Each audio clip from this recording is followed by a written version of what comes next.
Boom! What's up, everyone? Welcome to Simulation. I'm your host, Alan Sakian. Super excited to be talking about disinformation, media, and trust. We have Renée DiResta joining us on the show. Hello. Thank you for having me. Thank you so much for coming on. I'm very excited for this. Me too. You crushed it on Rogan and Sam Harris. You did so well teaching about your work. Renée DiResta, for those that don't know, is a Mozilla Fellow in Media, Misinformation, and Trust. She investigates the spread of malign narratives across social networks and assists policymakers in understanding and responding to the problem. She has advised Congress, the State Department, and other academic, civic, and business organizations, and has studied disinformation and computational propaganda in the context of pseudoscience conspiracies, terrorism, and state-sponsored information warfare. And you can find the links in the bio below to RenéeDiResta.com, as well as her Twitter, No Upside, and also highly recommend downloading the white paper and slide deck from disinformationreport.com. And looking at those, we'll have a bunch of the images throughout the show that we'll be discussing. And also just a crazy thing, the generative adversarial network, these idea of deep fakes. This site creates fake images of people. You can find it thispersondoesnotexist.com. We'll mention that towards the end of the show as well. And even before we start with Renée, I want to read about some of the findings that they wrote about in the white paper and the slide deck. It's just a couple quick paragraphs and it'll give you an idea of what we're going to talk about. Upon request by the United States Senate Select Committee on Intelligence, SSCI, New Knowledge reviewed an expansive data set of social media posts and metadata provided to SSCI by Facebook, Twitter, and Alphabet, plus a set of related data from additional platforms. The data provided to SSCI clearly illustrates that for approximately 5 years, Russia has waged a propaganda war against American citizens, manipulating social media narratives to influence American culture and politics. The Internet Research Agency, IRA, began its operations in mid-2013 in St. Petersburg, Russia. Run like a sophisticated marketing agency in a centralized office environment, the IRA employed and trained over 1,000 people to engage in round-the-clock influence operations, first targeting Ukrainian and Russian citizens, and then well before the 2016 U.S. election, Americans. The scale of their operation was unprecedented. They reached 126 million people on Facebook, at least 20 million users on Instagram, 1.4 million users on Twitter, and uploaded over 1,000 videos to YouTube. As the DOJ indictments have recently revealed, this manipulation of American political discourse had a budget that exceeded $25 million US. You can find all of this information again on disinformationreport.com on the white paper and slide deck. Renée, I can't believe that you guys got all this data and ended up scraping through it and coming up with these insights. It's insane what's going on in our world with exponential technology. So the first question I want to ask you is, what are your thoughts on the direction of our world? As pertains to this, cautiously optimistic. I think we've made a lot of headway in building connections between researchers and tech platforms, between both of those two entities in government, civil society. We've got a lot more in the way of collaborative understanding of the problem. We're working on solutions for how to best detect the problem. We're working on policies for how to mitigate and try to preempt the problem. So we're in a better place than we were in, I would say, 2014, 2015, when we were still trying to decide if this was a problem and what we should do about it. That said, it's an arms race. As we get better at detecting, they get better at evading, and so it's sort of constantly a kind of cat and mouse. Adversaries evolving as the platforms change the rules. As the rules change, how do we improve our detection to find what they do next? And so that's kind of where we are. It's definitely an interesting job. The words that you used, arms race, I really want to highlight those and amplify them, because we got to figure out hopefully how to geopolitically work together and not necessarily have an arms race, but rather a collaborative process of figuring out how to be together on this rock. And I'm sure we'll hit on that later in the show as well. Renée, I want to learn about your background. I think it's really important to highlight this. So you grew up in Yonkers and you went to Stony Brook. Yeah. Okay. And then you spent some time in Wall Street, and then you moved out to the Bay Area and started doing this for like the last 8 years. 8 years ago. Teach us about how you got hooked into computer science and data. Yeah. Well, computer science, my dad's an engineer, so I learned to code when I was 9 or so. This is embarrassing, but they actually he kind of bribed me almost. He was like, they had this collection of VHS tapes. Remember back in the day, everybody had VHS tapes. And they were like, build a database of the VHS tapes in the house and what drawer they're in. Because do you remember this? Back in the olden days, you had to actually go hunting for your videotape to watch in your VHS projector. So so my dad was like, write a program so that we have almost like a library so we can find videotapes in the house. Of course, it's just a thing for a kid to do, and my prize was like I would get to go to Disney World if I did it, and so it took me like 8 months.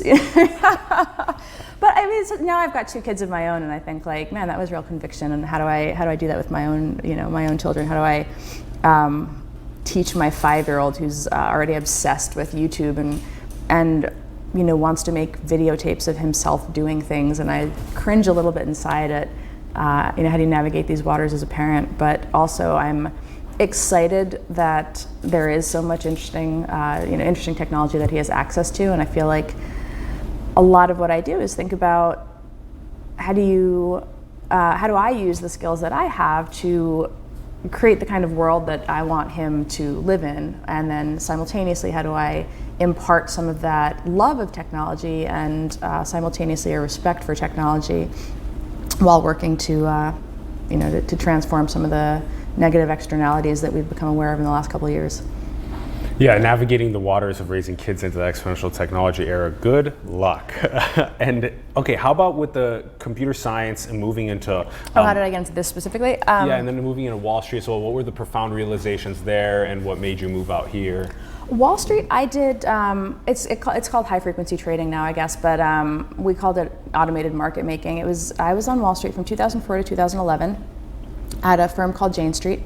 I started there as a clerk, actually. I started there just as somebody with a computer science bachelor's degree who wrote, scrapers and things. Actually, at the time, there really weren't much in the way of APIs, thinking about how do we run calculations overnight, implied volatility for options models.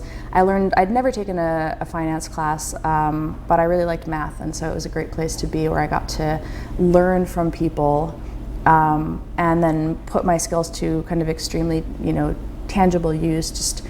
And then I switched over to the other side of the aisle, we called it kind of, and instead of just being a programmer and a clerk, I became a trader. So then I started working on developing mathematical models for pricing derivatives, and it was a fascinating time to be on Wall Street, independent of the 2008 financial crisis and the European debt crisis, just in terms of seeing how technology transformed the market, kind of leading into that. So there's macroeconomic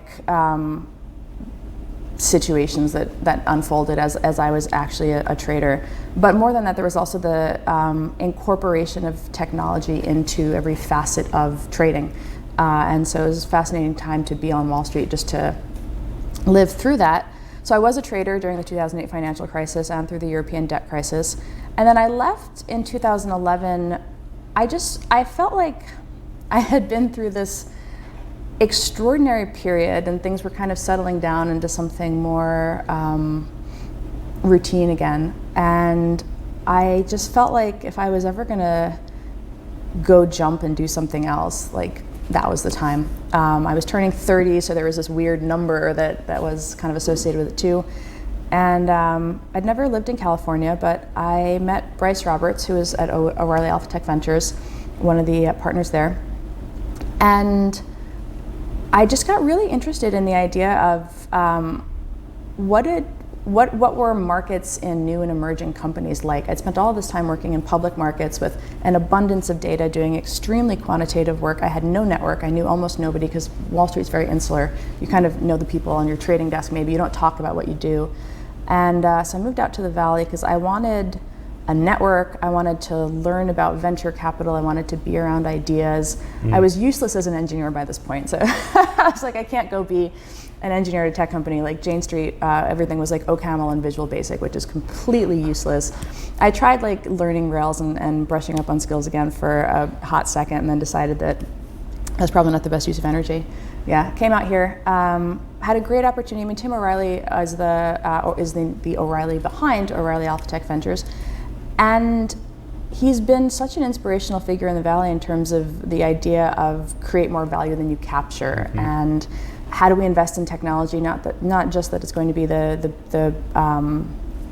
biggest or the best, but how do you think about a more ethical capitalism? How do you think about ethical companies? How do you invest in companies that are solving real problems? And that was the ethos at OATV. And so I was kind of fortunate to come out to the Valley and for someone like Tim to support me in the way that he did.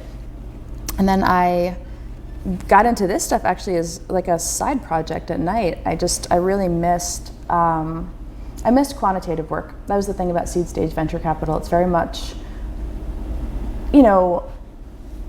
it's very much about the founder and the idea. There's not a lot of data, there's not a lot of numbers, and I found myself kind of missing that. And so I started teaching myself data visualization at night and trying to connect with people who were looking at data sets to solve interesting problems. And I wound up getting really involved in the anti-vaccine movement, I guess, the pro-vaccine advocacy, but not so much the advocacy side, more of the how do we understand and map how anti-vax activity is spreading on social networks. That was a question that was really interesting to me as a new parent. I had my first baby by that point, and I just started downloading data sets and connecting with data scientists and starting to investigate that question. And then through that process, began to realize that there were some really interesting dynamics about how the social ecosystem fit together that were that appeared to be somewhat problematic in terms of the way that they allowed extremely small groups of people to have extraordinary amplification in ways in which that could be a force for good, a force for giving a voice to people who previously didn't have one, but also if you layered in a little bit more in the way of manipulation, a little bit in the way of automation, potentially disastrous. And so that was what got me interested in how narrative spread online. Yeah. Well. Okay. So then, all the way to the my life story. I love it. In the Wall Street days, not being able to build out the network that you wanted, doing high frequency trading, kind of like the complexities of that. Also, just applying all of the automation technologies that were going on during that time, going through the 2008, 2009 crisis, and also then coming out of it and finding O'Reilly out here, out west, and being able to build a network, being able to build, see companies that had a strong ethos and wanting to help them. Like that kind of stuff also gets us going. We love talking about that as well. But then at the very end, you're like, you got interested because you had a kid, and this is you've talked about this before. I really like this point, just that because you had a kid and that you were seeing a lot of the anti-vax megaphone, you wanted to visualize how it was that social media dynamics were causing such vast amplification of such small amounts of people. And I think that's quite an interesting way to kind of get yourself involved in the craziness of data visualization and social dynamics. Okay, and then there's several other things that have gotten you to where you are today at Mozilla, but also passing some time with new knowledge, being able to understand this data set that you got. So there's so many assets in here that we should go through. Yeah, sure. So the United States Senate Select Committee on Intelligence, that SSCI, got metadata from Facebook, Twitter, and Alphabet. Yes.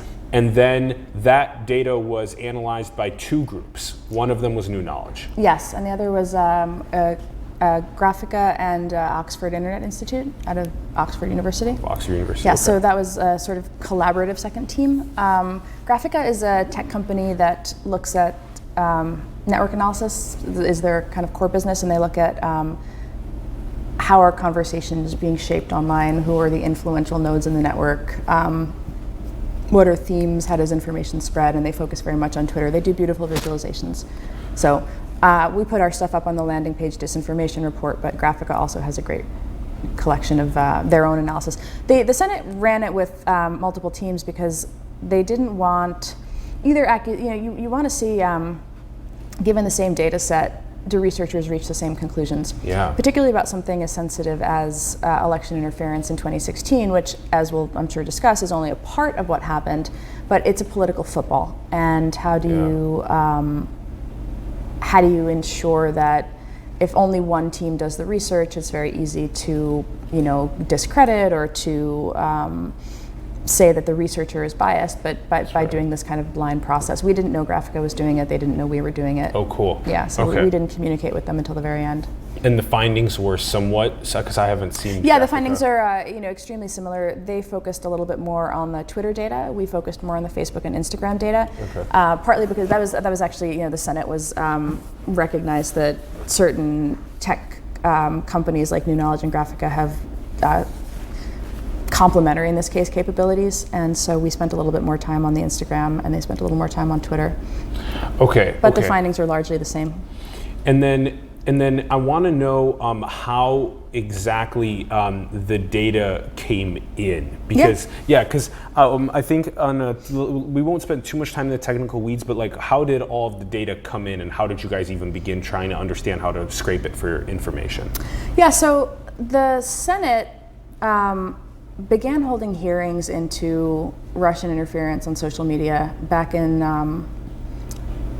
October or November 2017. And as part of that, I had connected with people on the committee via Tristan Harris and Roger McNamee, who were going down to DC somewhat regularly, encouraging the Senate to hold these hearings.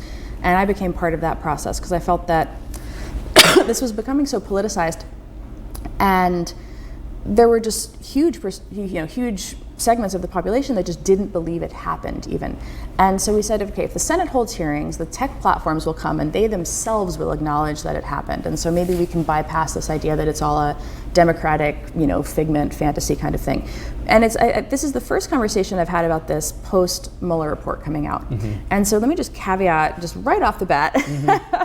with collusion and interference are two separate things. I was never asked to investigate collusion. That was entirely outside of the scope of what I was asked to look at.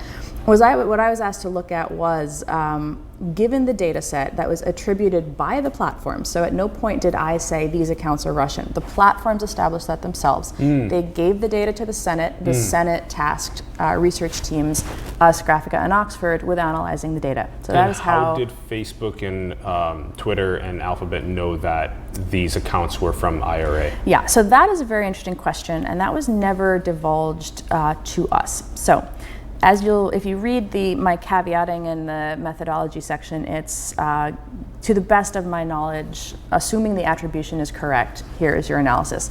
Okay. I think that, so when we think about a disinformation campaign, one of the steps in that process is amassing operationalizable assets. So fake accounts, fake pages, email addresses, the creation of things that are going to be deployed through the course of the operation.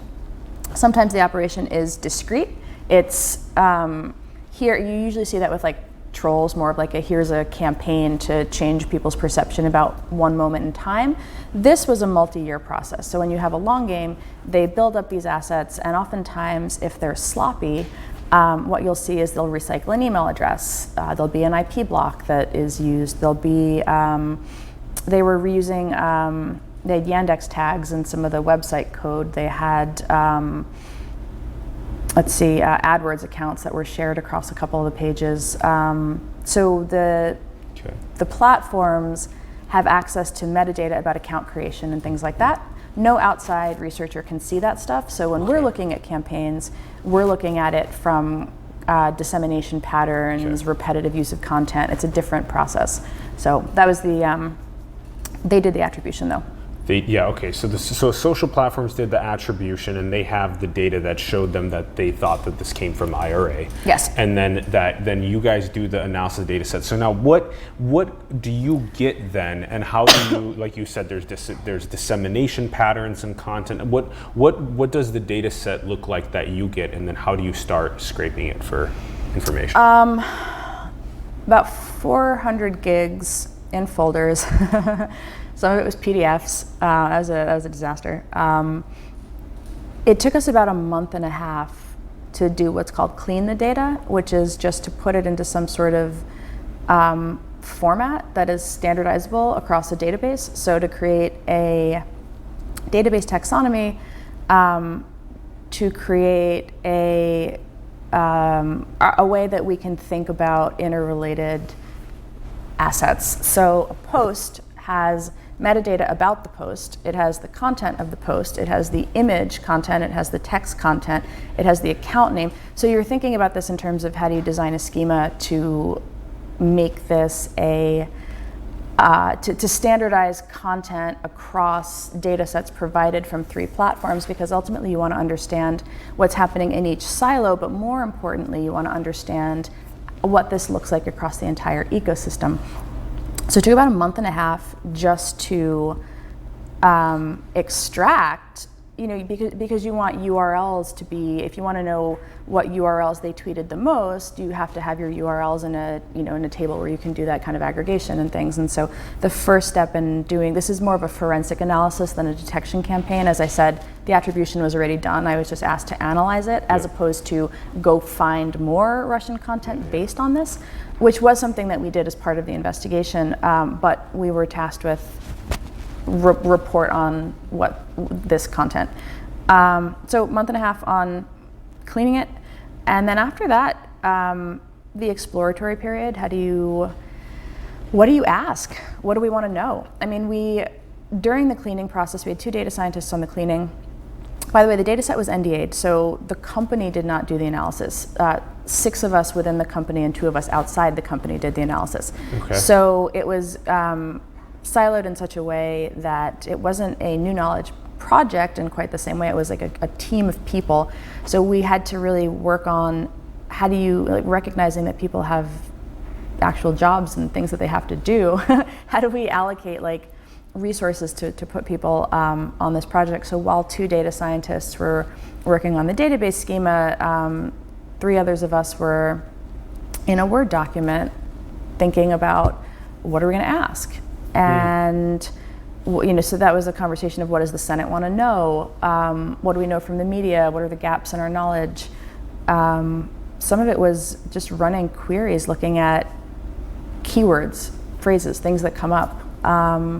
Some of it is summary statistics, which is what appears the most, what image is the most popular, how do images hop from platform to platform, what did they do over time? So not just quantity, but longitudinal over, again, this is several years, right?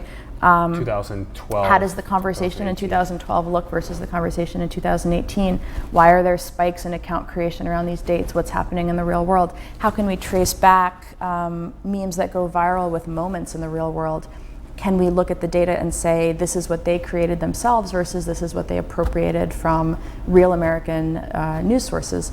There's just so much to ask. It was about, I'd say maybe 8 months or so of work.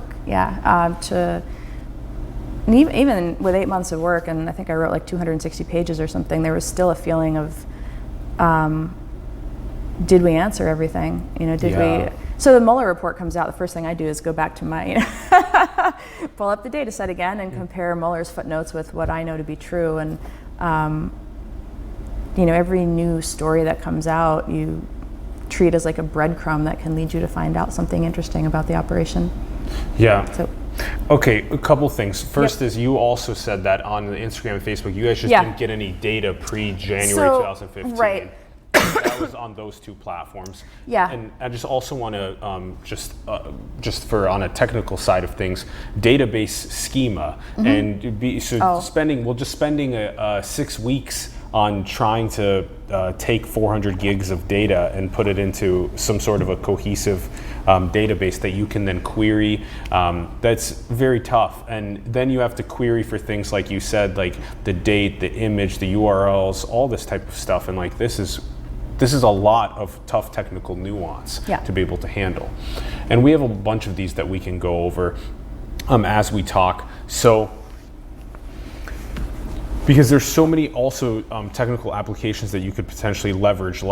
I'm curious how much, because you had to do some image recognition to be able to see if one was used on Facebook and one was used on Instagram. Yeah, we did image clustering for similarity, varying degrees of similarity, exact match versus in the slide deck I put out, we did things like, there's a cluster of images in the shape of Texas, right? Because they had a Texas secessionist page.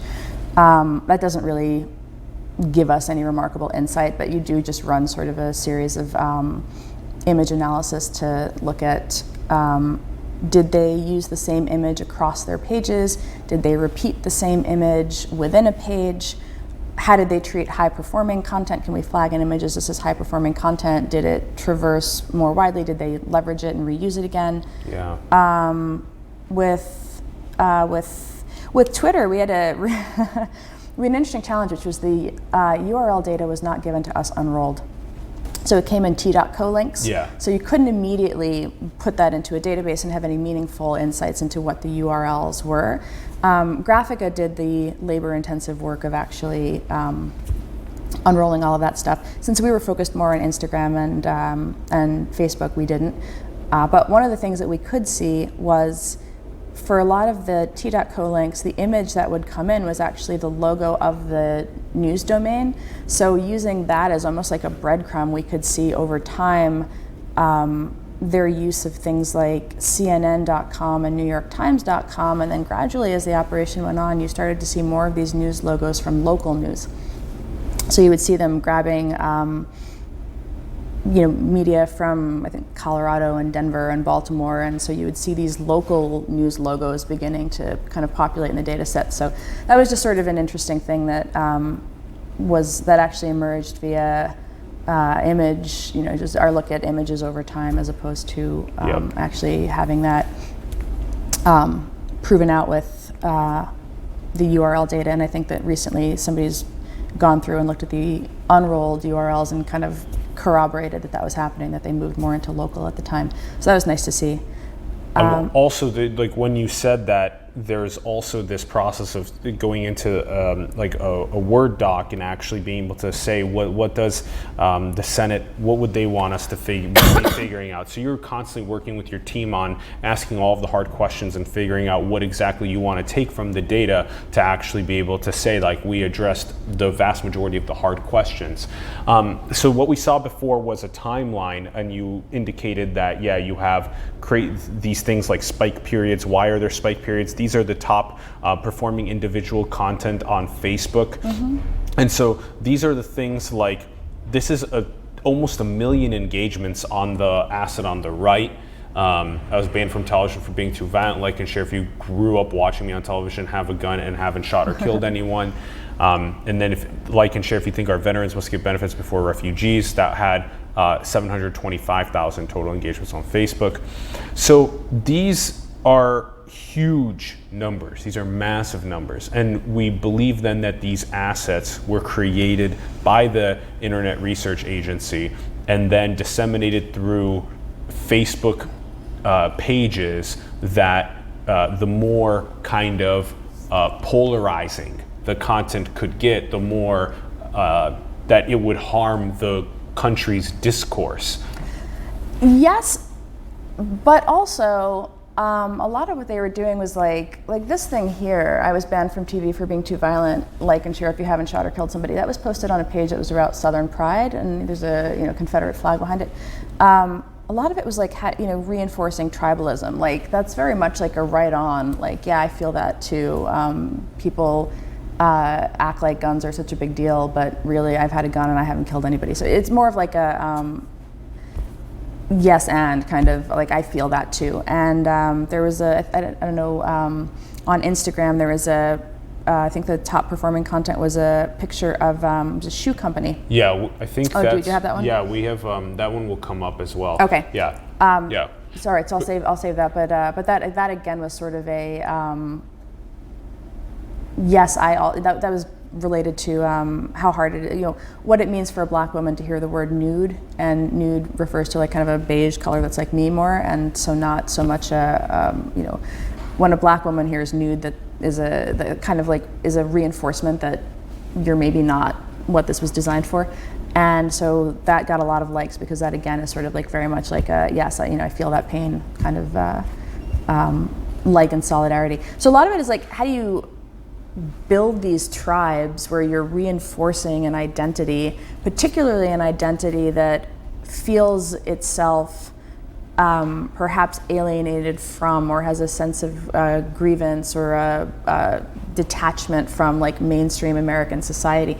And oftentimes these grievances are rooted in very real cultural moments, but what an operation like this does is it seeks to reinforce that feeling of division, to widen existing rifts, as opposed to, it's not, Russia didn't create racism in American society. Russia didn't create the tension between kind of the Confederate pride versus racism kind of framing there and that sort of thing. It's the exacerbation of it. Exactly, yeah. And so then that can lead to serious, if just thought about it like a mimetic warfare perspective, just in the sense that if you do disseminate, that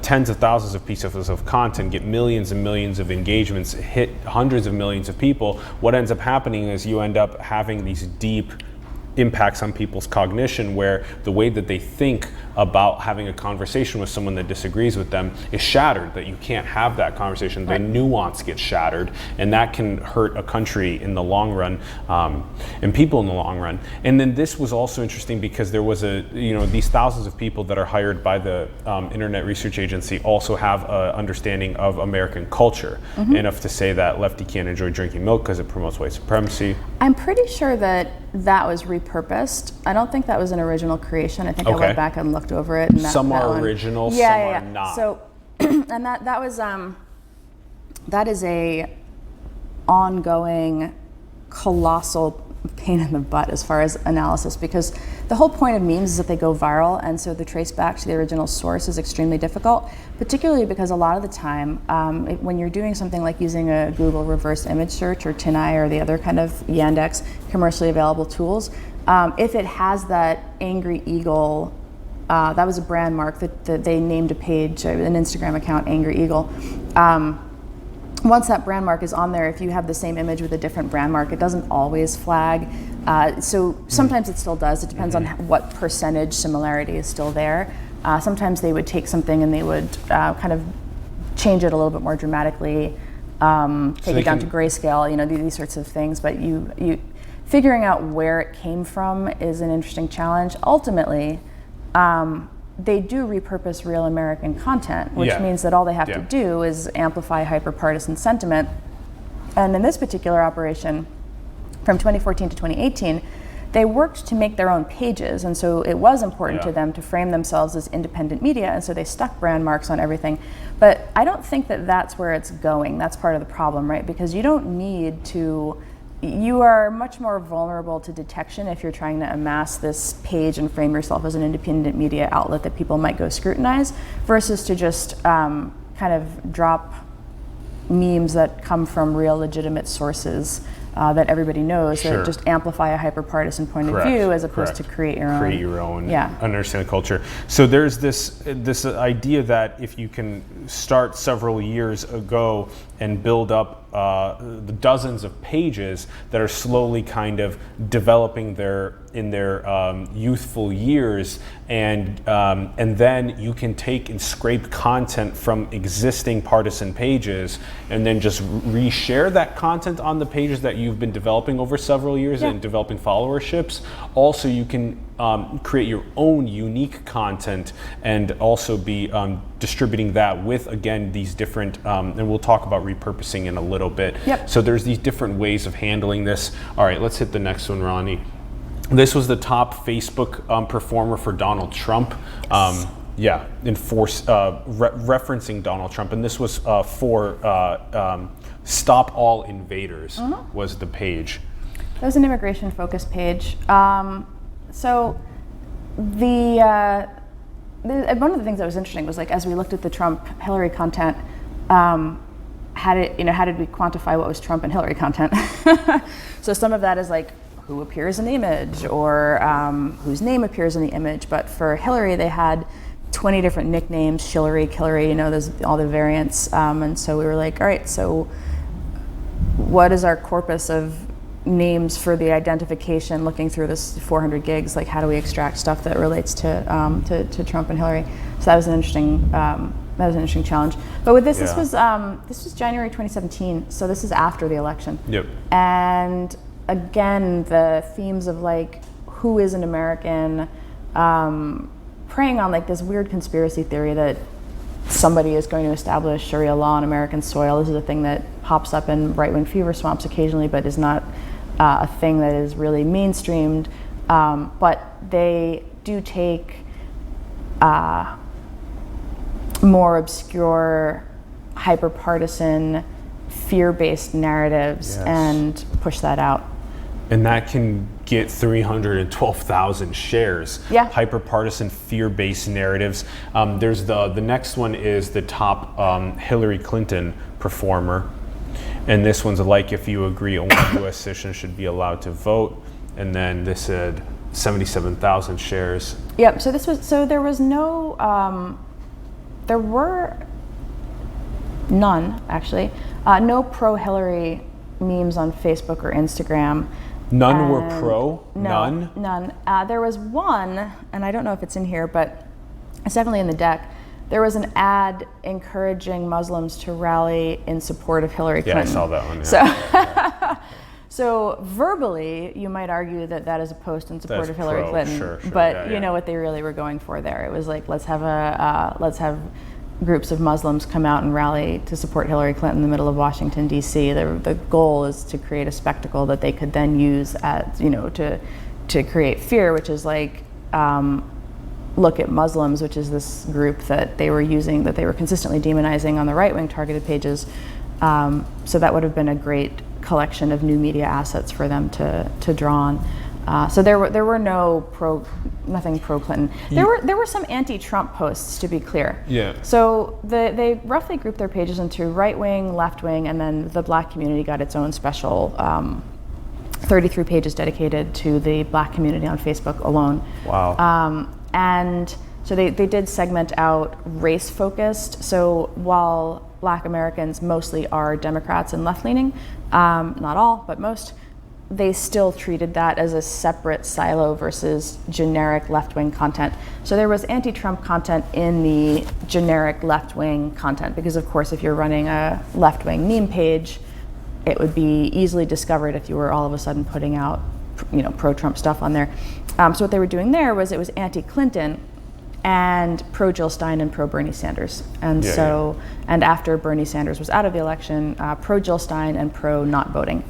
And we'll have some data visualizations as well as we go through in this clustering that you're talking about. Let's go to the next one. There's this targeting Americans. So what was the deal? This is one of the pages called Blacktivist. This is one of the 33 pages. Okay. This video may bring you to tears, make it go viral. We need this unity in our communities. And again, it's about pride. So really, that's what they're going for. It was, they did a lot of targeting by race in the ads, and so the way that you do that is you target by interests, and so you would see things like interests, Malcolm X, interests, Martin Luther King, interests, various facets of Black culture.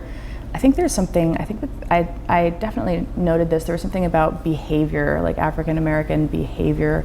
So the ad targeting on Facebook, if you've never run a Facebook ad campaign, you maybe have run a Facebook ad campaign for your page or something, right? So you know that you've got the ad tool, you can go demographically, you can go regionally, you can go by interest, you can go by behavior, you can go by lookalike audiences and custom audiences, which are more sophisticated. And so we didn't see evidence of lookalike. That wasn't included. There were a couple of custom audiences, but we didn't have the specifics. That wasn't included in the data set. They did a lot of targeting. So if there had been an officer-involved shooting in a particular city, they would target that city with ads related to following pages that had officer-involved shootings. And then if there was a officer-involved shooting in a different city, they would kind of like add that city on. So they would keep targeting any city that had been had a officer-involved shooting incident in which a Black man was the victim. They would continue to kind of re-up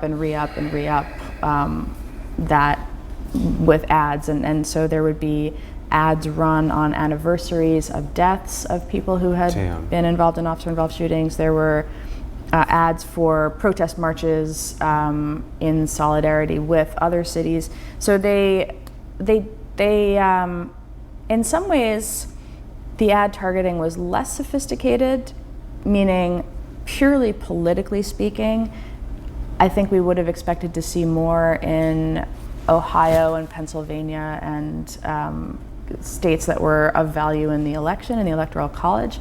That wasn't really in there, but the use of American cultural moments and American tragedies to continue to target communities, that was in there.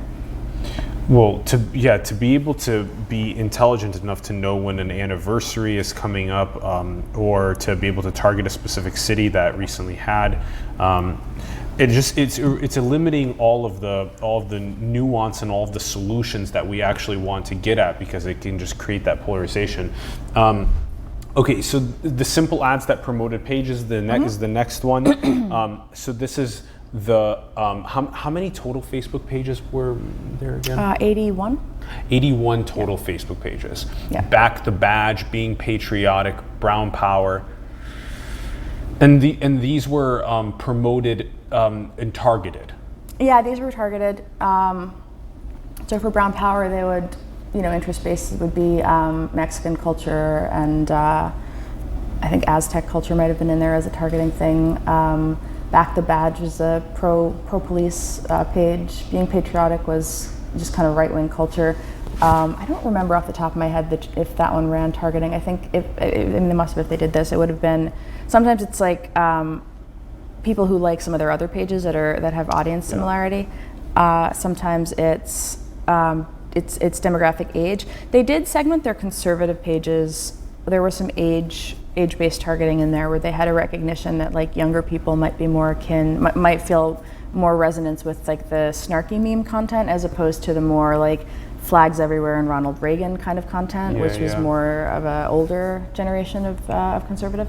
So that was kind of in there. And then you can see with these, I don't recall off the top of my head the dates that these ran, but at the time you can see how many people liked the These page are huge pages. at the time. Yeah, 200,000. Yeah, so no, it went up to 500,000 for some of them. So that's why I said I don't know at what point in the history this one ran. If it's got 203,000, I don't off the top of my head remember what they wound up getting up to. Quick question. Yeah. So then, if Facebook gave the 81 Facebook pages they believe came from IRA, then they then turn around and say that, hey, we know you're doing manipulations, we're gonna they deleted the pages before they gave the data to the Senate. These pages came down. Interesting. Facebook deleted the 81 pages even before they gave the data to the Senate.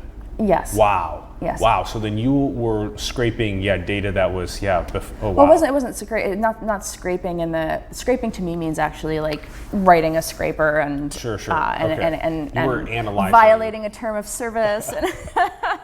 You're analyzing, which I did not do. Data from pages that were already dead on Facebook, and then also the all of the Twitter. It was 3,700, 3,800 or so. 3,800 Twitter accounts. Did that same thing happen? They were down before. So Twitter put down the 3,800 accounts and then gave the data. Yes. And same process with Instagram. Twitter later released its data en masse to the public, so the public can go and download that data. It's been made public. Wow. Facebook has a series of constraints, which is regular people's pictures appear in the content. Oh. And so the House released the ads, so you can go, and a couple of academic institutions have made the ads nicely searchable because they were released in PDF format, which is not very machine readable. It's not a very friendly way to put in. This particular type of PDF is, the image was just kind of like stuck in there. There was no way to extract it out. But anyway, some very patient academics did that and made it public and included all the tags for the different ad targeting. So people can go and explore this. You'll see the pictures of people in the ads. They have blacked out faces. Somebody went and redacted the images. So there were a couple thousand ads, but there are 200,000 memes. So to go through and redact out faces in the majority of the data set hasn't been done. I don't know if it will be done. I think there's some concerns about privacy and other things with that. And then we can also say that out of all of the Facebook pages, Instagram posts, and Twitter posts, and pages, that all these pages and posts that were created, they then spawned off like a butterfly effect, a bunch of other, not only the memes continuing to live on other pages that haven't been taken down, right, but this type of stuff. So it's not like, it's just like, oh, it got all taken down. It's already made a massive butterfly effect. I can make, to get into like, since we're having a more technical conversation in the weeds, there's like assets, which is like the thing the Internet Research Agency controls, so they control the pages. But then there's just the collateral, right, the content, so the meme. And the entire purpose of creating a meme, whether it's the Internet Research Agency or anybody, is for it to go viral. That is the entire purpose, right? It's to be a unit of, in the academic definition, it's a unit of cultural transmission. Correct. It's a thing. I saw you had Dawkins' book on your shelf back there. So it's a way in which we develop society and shared cultures through these sharing of these snippets. So the entire point is virality. And so there are tons of IRA memes. They are still being shared today. I see them all the time on hyperpartisan meme pages. It makes it really hard, actually, as a researcher, because you're like, oh, I recognize that. Well, if this person is sharing an IRA meme, what's the likelihood that this account is in some way affiliated with this operation? And you have to say, so you can't make that judgment, of course, based on like 2 or 3 memes, because the entire point is that it is shared everywhere. But it definitely does mean that when you encounter this content over and over and over and over again, you realize that people were very receptive to it, and it continues to propagate. And so we can't do analysis of what is a likely additional IRA page purely from the view on the outside, because the content doesn't tell you enough. And then did the platforms also then take the preventative measures to prevent somehow knowing if IRA was making more pages and making more accounts? Well, so that's where you get at the interesting things with the metadata. So if you create a second Twitter account on your phone, Twitter has, to the best of my knowledge, some concept of device ID, right? These are technologies that exist because of spam detection, right? So platforms want to know if somebody is creating hundreds and hundreds and hundreds of accounts on one device ID, that's probably an indication that there's some spam thing happening, right? Because even if you're a media property where you have 4 or 5 accounts, probably, if you're an agency, you might have some special situation, but and even device ID itself isn't even, because device ID, we've seen those big farms. Yeah, exactly, just the click farms. Yeah. Click farms, and there's separate devices that all are running separate accounts. So it's like if you can get a device for only $10 now, and download the app and make an account and just change the global conversation with that process times 1 million phones. I mean, we're talking like crazy power with something like that. Yeah. Yes. I just wanted to. No. Say I mean, that's basically the. So that's one of the challenges. So the platforms are looking more at. They can look at the content on the network. If the adversary, if the we use the term malign actor, but if the person creating the stuff is sloppy, then as we saw it, because Twitter did provide information about email addresses and things in their data set to the Senate, you can see them reusing email addresses. We saw on YouTube they reused email addresses. So if you know that one email address is conclusively attributed to a malign page, it's a good indication for the platform that they can then go and look and see, was that related to other malign pages? If this person is an administrator for this page and an administrator for this page, and this page is shown to be Russian, what are or whoever, Iranian now these days, anybody, what can we say about that relationship? It's not always so, because this might be an unwitting dupe who was a real American who was made an administrator for the page, or conversely created the page and made a Russian troll an administrator on their page. That did happen. So how do we, this is where it's not a purely, there is no methodology of detection of ongoing operations that doesn't involve substantial human review. You cannot tell just based on metadata. So it does get really way down into probabilities that something is malign, and as they improve operational security and don't reuse email addresses and don't, they used Russian beeline phones to register some of their Twitter accounts, you eventually see them move into Google Voice, right, which is a much harder thing to assess because regular, real Americans use Google Voice all the time. If you have a Russian beeline phone tied to a Twitter account pretending to be Baltimore City Media, that's a red flag. If you have a Google Voice account tied to the same thing, that might not be. A red flag, yeah. This is the type of nuance that's crazy. Not only is it that an individual can have, you or I can have up to 5 or however many Twitter accounts we want, but also corporations have Twitter accounts, organizations have Twitter accounts. So now just the sheer amount of how do you know if it's the actual organization themselves or someone from around the world acting as the organization, and how do you have the proper algorithms that sense these types of things, and what is the proper course of action? These are the tough questions. All right, let's go on to the top performers on Facebook by timing of posts by page. So this kind of shows you over time from 2014, from the end of 2014 until 2017, the end of 2017. Yeah, we were interested, I know this is an eye chart, Jonathan Albright made this. We were interested in what topics they considered worth starting pages over time. And we were interested in, did they create the page when the issue became a thing, so to speak, or did they create the page in anticipation? Did they repurpose the page? What were they doing? And so RM8, which is the furthest most left one, that was actually a travel page. That was just kind of like millennials talking about travel.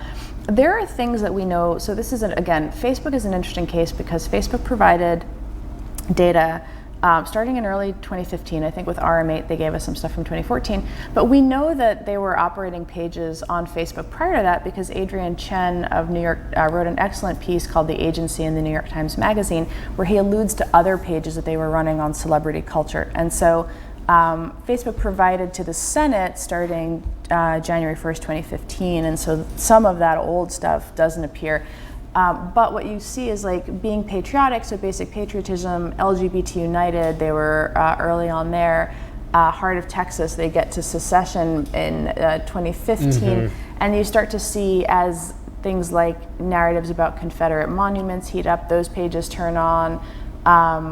The ways in which like the meme content comes a little bit later, that sort of stuff. So we wanted to see what you could get at regarding what they saw as early American issues versus later American issues, if that makes sense. Yes.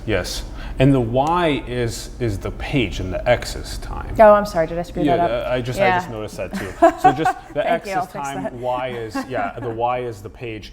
And then, so it's like, when did they come up? How often did they post? It's not even really an axis, it's just over time. It's a table. There's 130 slides in that There's deck. There's so many slides. It took me hours to look through this and learn about it. Honestly, so cool. I probably copied and pasted that thing because that was a whole section where the Y-axis did represent time for a lot of it. Thank you. Yeah, that's all good. So then understanding things like this, and then the next one is another really good visual, the comparative engagement on Facebook. These are the top 20 accounts. Yeah. So you can see in this top area, the account that got the most likes was Being Patriotic, got 6.3 million likes. The one that got the most comments was the Stop All Invaders account, which got 773,000 comments. Blacktivist got the most reactions at 1.3 million reactions. Heart of Texas got the most shares at almost 5 million shares. And this was over from 2015, 2018? Yep. Okay. So we were interested in, when we did these kinds of things, we were curious about, gosh, there was so much stuff actually. So we looked at, we were trying to get a sense of what audiences the content resonated with and what were their big hits. So this, as it says, is the top 20 accounts. If you look at, also in the deck somewhere, is all across all 81 of the accounts, and you see this huge long tail where you have extraordinary engagement in the top 20. So this looks like, low, but even here you see the pretty substantial drop off between the kind of the cluster where they really like hit and it was successful versus the rest. They follow up. And even so with this is still 500,000 to 1 million which is still reactions, a lot. I think, in this. But like the other 61 accounts have barely any. Right. So there were a lot of failures. And what you see there is like throw things at the wall and see what sticks. So we tried to caveat everything to the greatest extent possible with how do you properly contextualize this in the mainstream media environment. So what you'll hear a lot is overall, relative to the entire sum total of election-related content, these numbers are small. That is absolutely true. Another thing that that you'll hear is Fox News gets 10x this, 10x the engagement on any given post, and that is also true. What's interesting is we looked at the ways in which they segmented their audiences down extremely small, and then they pretended to be those people. So it's not so much Fox News or CNN or whatever, ivory tower media behemoth telling you something. It's your fellow Texas secessionist communicating with you, your fellow LGBT person communicating with you. And so the posts and the content on the page is really about building up communities around these are people like us. And so given that, I have felt that using as a denominator the sum total of every post on Facebook, of course this is tiny relative to that, absolutely.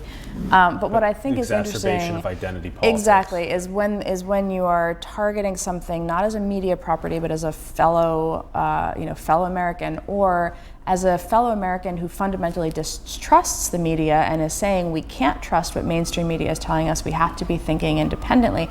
And so you see as a theme throughout, particularly like Blacktivist, it was I didn't trust the media so I became it, basically saying the media doesn't tell our stories, so we're going to tell our own stories, and so we're going to build up a community of people telling our own stories.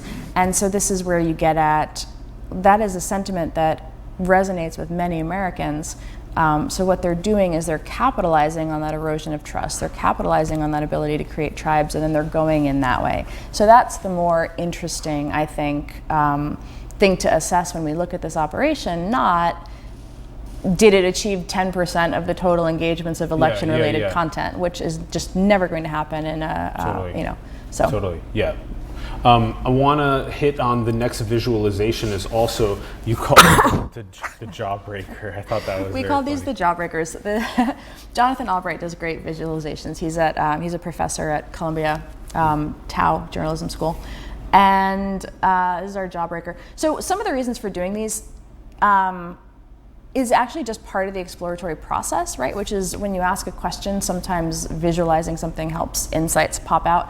What we were looking at with the jawbreakers, so each colored ring is one page, and then the circles in them are sized according to reach of the post. And so we were very interested in the breakout posts, the kind of total interactions and things like that. And so we were so that was more a function of what we were looking at here. Yeah. The size. So each color is a page, and then each the size is the post that went almost the most viral. Yeah, the basically. Bigger. Yeah. Okay. And cool. I love these visualizations. And then the next one is kind of some of the memes that were propagated about saying things like. Facebook's that's a nice opinion you have there, should tyranny, censorship, That's how so tyranny means. I know that was they were really on that early, right? So it's March 2017, the idea that Facebook moderating Russian troll pages was tyranny and censorship. That narrative is not uncommon, again, right? The idea that Facebook is persecuting our community by taking down our content. That you could argue that that's an extremely mainstream view right now. Correct. Right? Yeah. So there you have it. In March 2017, they were really cranky about getting moderated. And it triggers that inflammatory response of that. Oh, our community is being Facebook is full of liberal fascists and domestic terrorists moderating our page. Wow. Yeah. How that's very partisan and very inflammatory and and not nuanced at all. Yeah. And increasingly mainstream opinion. Yeah. Yeah. And then the next one is we transitioned a little bit to Instagram. Okay, so then here are some of the opposition to Hillary's candidacy. Yeah, they had an Instagram account that was focused on feminism and social justice. It did not have a parallel Facebook page. So a lot of the Instagram accounts also had Facebook pages, as you would expect if you're running a media property, you're all over the internet. Feminism tag appeared to simply go into the feminism hashtag, gather content from there, and repurpose it. And that was most of the account did not seem to be producing original content. It was just their attempt to create a feminism-focused social justice, intersectionality kind of page. And they used it mostly to erode support for Hillary Clinton among feminists. That was the point. Gosh, and it's just the repurposing is crazy. Did you guys ever at all laugh when you were looking at it? Yeah, all the time. You I did all laughed? the time. Okay, Yes, yes. okay, I know. Yeah, because it can be such a serious issue that sometimes it's fun to just you laugh. have to recognize this is not about it. This is not an intellectual exercise. This is an emotional exercise, right? And if you, as a researcher, can't recognize that this stuff works and resonates on an emotional level, then I don't think you understand, as a human, that propaganda works. And that's a thing where I can sit there and I can quote for you the number of likes and tweets and this and that and the other thing, but ultimately this is about producing content that emotionally resonates with people, bolstered by the signal of all of the likes and retweets, because that reinforces to just as, our heuristic that it's a thing worth paying attention to. Does that make sense? Yeah. But really, no, I mean, I laughed at the right-wing ones, I laughed at the left-wing ones. The left-wing ones, the humor fell flat. A lot of the time it actually wasn't very good. And I'm going to point out a couple. It might be because left-wing people can't meme, but it's interesting that there's even a bit in here that is spelled a specific way. I mean, I'll point it out later, but that you can tell that it actually has a little bit of that Russian misspelling. Yep. The next one is the top performer on Instagram. This was the one we talked about a little bit earlier. Correct. Yeah. So this is again. So Instagram is interesting. You can't really do a one-to-one comparison because Instagram only has two types of engagements. It has comments and likes versus Facebook, which has the react-g and the shares. But that said, this was the most popular, had the most engagements of the two types available on Instagram. This is the different skin colors of legs. In the white paper, I believe I did go and track down the name of the shoe company that produced this. This is an ad for those shoes. And so you'll see they put the @Blackstagram __ that was the name of the Instagram account. Of course, in the original image, that doesn't appear. Correct. Yeah. So one thing I wanted to do, but wasn't sure, I didn't have time, but I was curious, reaching out to some of the people who were targeted, hey, your image was appropriated in this way, what do you think of it? I think that's something that, I was curious what people thought when they were appropriated in that way. Correct. I did wind up having a Twitter interaction with the gentleman behind the real advocacy organization Black Guns Matter, which the IRA created a fake page, of, and I. Wow. Yeah. So they liberally stole things from brands, small businesses, and other entities, and it was hard to, as you're tracing back the original content, you're wondering did they actually reach out and ask permission? To what extent did people know who they were dealing with? Correct. They were just masquerading as a black media advocacy organization with a big following. So you would think if somebody such as that reached out to you and said, "Can I use your image to tell our cultural story, our shared values," that people would be receptive to that. And that's, I think, where things continue to head. And that's a challenge. There's so many variations. Someone can make a fan page that's positive. Someone can make an anti this page. But then when you kind of act as that page without even talking and asking for that page's permission, and you're trying to field their all that type of stuff, this is where you can get a little scary as well. I want to hit this. This is the comparative engagement, Instagram total engagement. The top 25 that again, you see that that pretty sharp drop off on Instagram. They were more successful in terms of audience growth and engagement with the Black community. On Facebook, it was more successful with the conservative targeted pages. Yeah, so feminism tag is number 4 on there, so you can see that they did a little bit of a better job, but yeah, at Blackstream, their liberal page always kind of appears somewhere down, the Lower. very end of the top 20. 28 million total interactions on Blackstagram, 18 million on American veterans. Blackstagram, I think, objectively showed up in a number of, as we were trying to, a friend of mine, we had a whole bunch of conversations because he was much more of a skeptic that this could have had any impact. And he went and ran the numbers looking at some of these accounts relative to authentic media, and did find that one kind of made it into the top 10 or top 20 of Instagram accounts, Top 10 or 20? Well, targeting that community. Oh, targeting that community. Time. Yeah. At that time, this got into We've the top been trying to figure out what we can use to extrapolate out from that, like what was an objective success relative to the mainstream real American media operation. That research is still going on. Yeah. Okay, and then here's this a similar mosaic that you made. Mm-hmm. And then this one is for all beautiful visualizations are credit Jonathan Albright. This is Shout out Jonathan. Yep, this is the 100. So they had 133 Instagram accounts, and this was just sort of sized by follower account. 133 Instagram accounts. Okay, 81 Facebook pages, 3,800 Twitter accounts. Okay, okay. And this is by size, so you can tell the Blackstagram. The ones in the center are a little bit just bigger follower there. count. And then here's the mosaic again. The next another one jawbreaker. is the jawbreaker mosaic. Yeah. And then you can tell that there's the big. They're a little bit. Yeah, they're not as. There were a lot more posts. No, it was just more evenly distributed. I think. More evenly distributed. Yeah, that's a good way to put it. Yeah. Okay. And then the next one is the Media Mirage, which that was a real.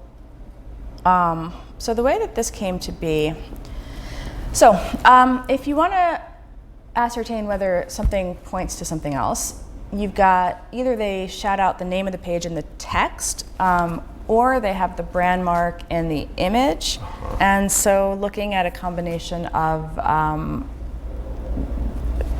the post is owned by, let me walk through this. So in this particular case, you have Pan-African Roots Move, which is a square, and the squares are Facebook pages, and the arrow is going this direction, which means it shares content from the page Black Excellence. So we were saying that Pan-African Roots Move was pointing people to Black Excellence, which is another one of their pages, encouraging people to go pay attention to the content on Black Excellence.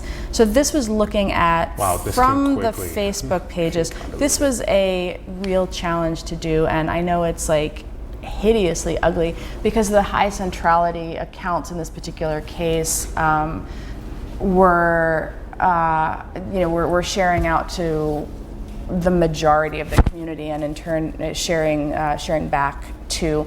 But what this was showing was ways in which the cloud-shaped things were things that they did not own.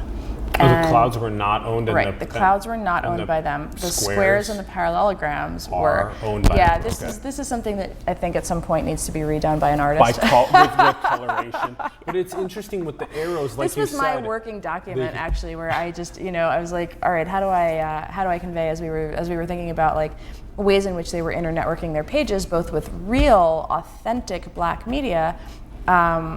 And again, then I would sit there and I would run down all of these, because if you look at something where they're tagging in some of these pages so repetitively, the question becomes, is that also their page, right? Yeah, that's hard. And so that's where you get at which, how do you know? If the page is still up, that presumably to me meant that Facebook had looked at it and decided it got to stay up. Some of the pages, like this one, 17th Soldier 4, that was an Instagram account, actually did disappear. It's not there anymore. It was never announced as Internet Research Agency, but it no longer exists. And there are a couple more in there, but there are definitely some where you just look at it and you try to figure out like,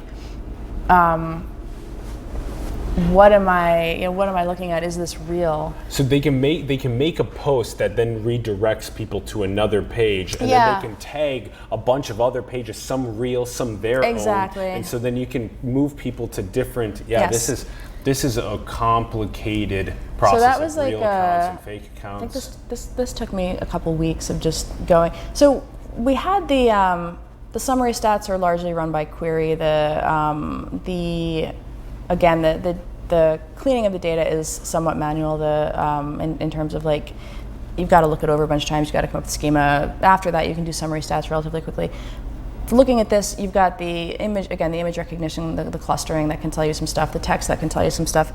But because this was such a sensitive topic, I did go through all of these manually. And so I went through every single one. There were about 67,000 Facebook memes, and I just sat there going through them one after another, because also you want to understand, like, what are you missing? What should the algorithmic analysis have conveyed to you that perhaps it did not, or what do you as a human learn from doing this analysis that a computer does not? And so, how does that inform development of technology for this purpose over time, in the future and things like that. So this was unfortunately painstakingly manual. Well, another thought, which also leaves it open to errors, though. That's the problem, right? Which is, you're sitting there and you're staring at the stuff, and so you're like, the overall core takeaway is 100% solid. I hope to God my arrows are solid. This is where another thought about this that is so crazy is that this is what we were talking about all together before we went live, was the need for critical thinking.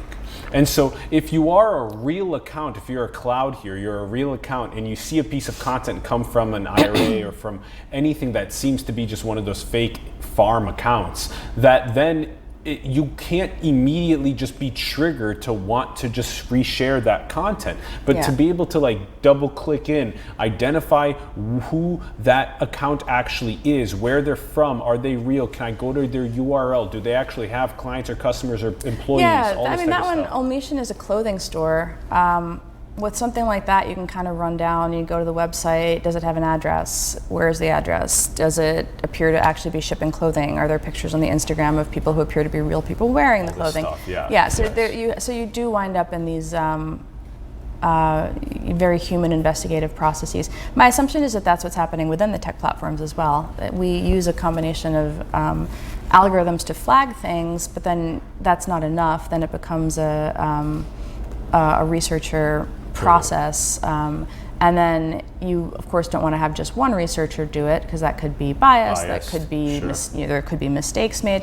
So that's where you get at, to what extent can we replicate this, algorithmically generate network maps using, and I don't know if you included some of my other network maps, but we have some of those later. Some of the other ones are purely algorithmically generated. This one was both done by algorithm and then done by people, and that's why it's ugly.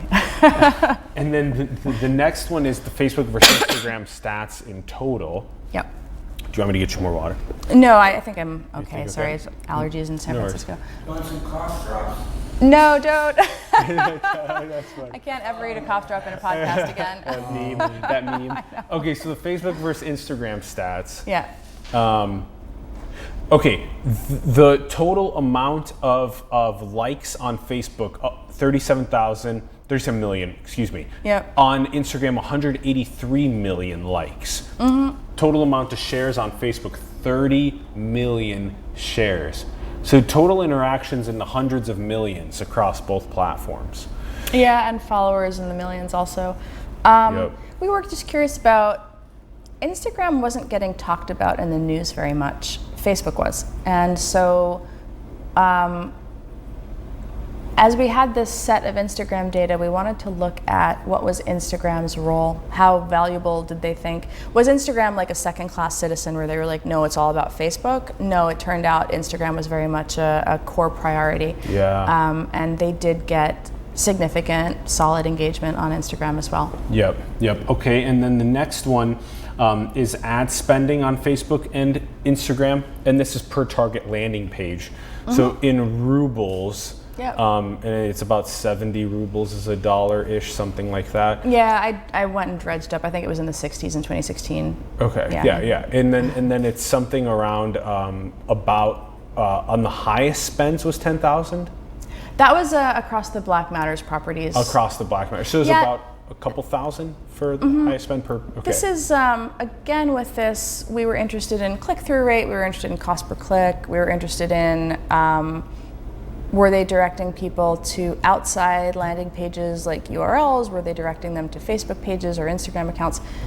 The ads were such a small part of the operation. It was, you use the ads as a means to an end. So the ads get talked about a lot, especially because this is where you get that it was only $100,000 and millions were spent on ads in the election. Yes, that's true.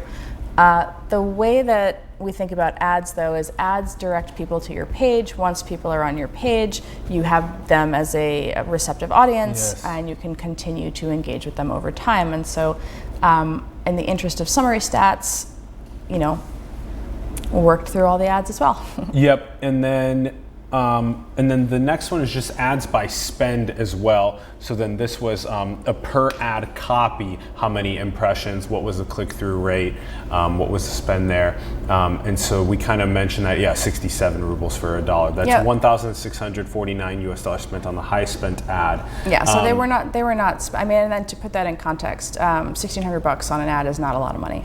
But then, like you said, when they land on the page, what happens? How much of their cognition is overwhelmed by that, and how much do they end up digging deeper? Right.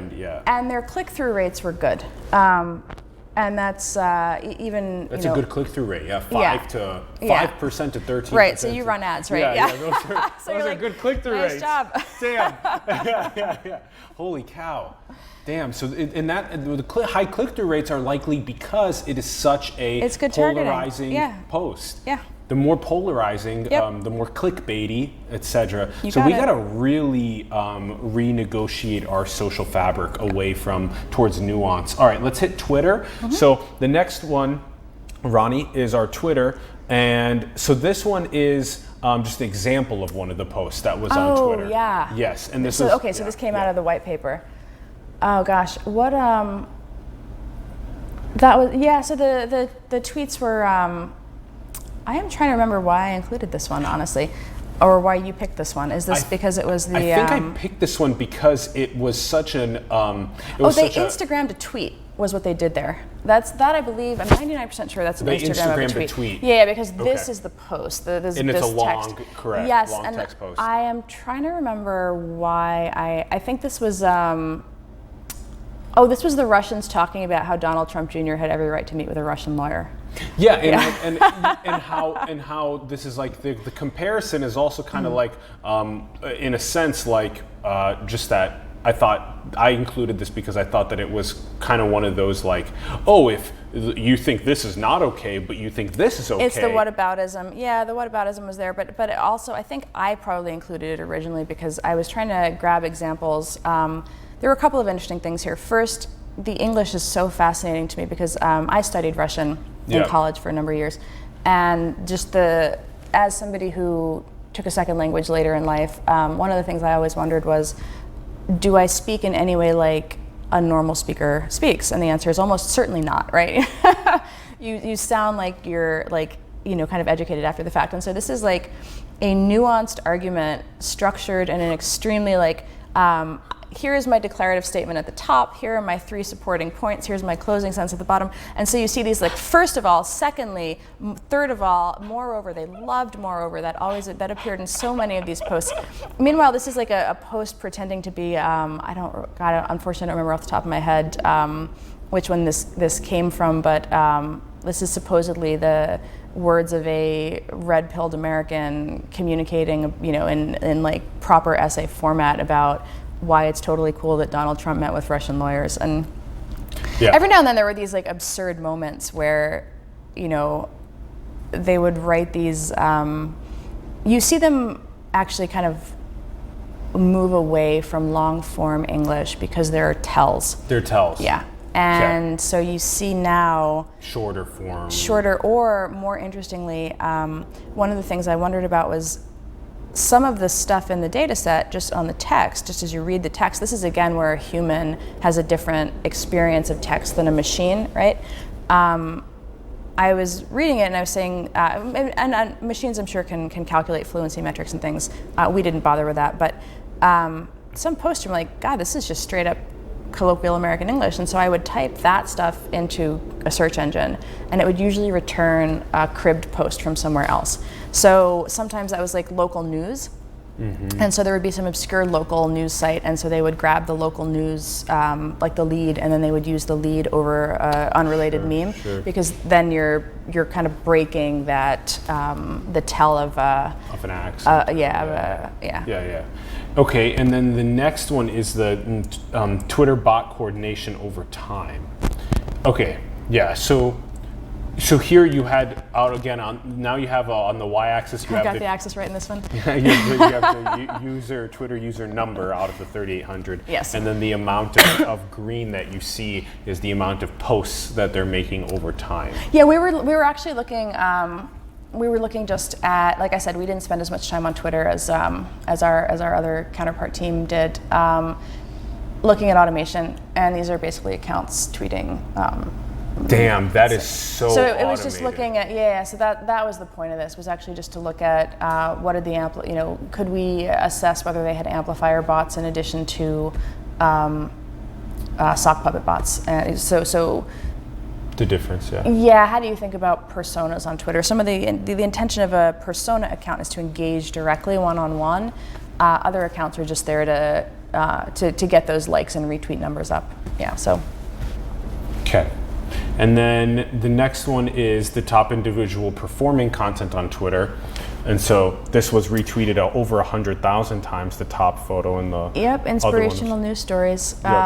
Inspirational news stories and related to, there were a lot of inspirational stories about particularly young black men. They are true. So I'm wondering if this is true. No, I went back and Googled actually. It's okay that it got retweeted 100,000 Yeah, exactly. times. And that's that's where you get at the idea that, well, it's more, how do we engender feelings of pride and make people want to amplify?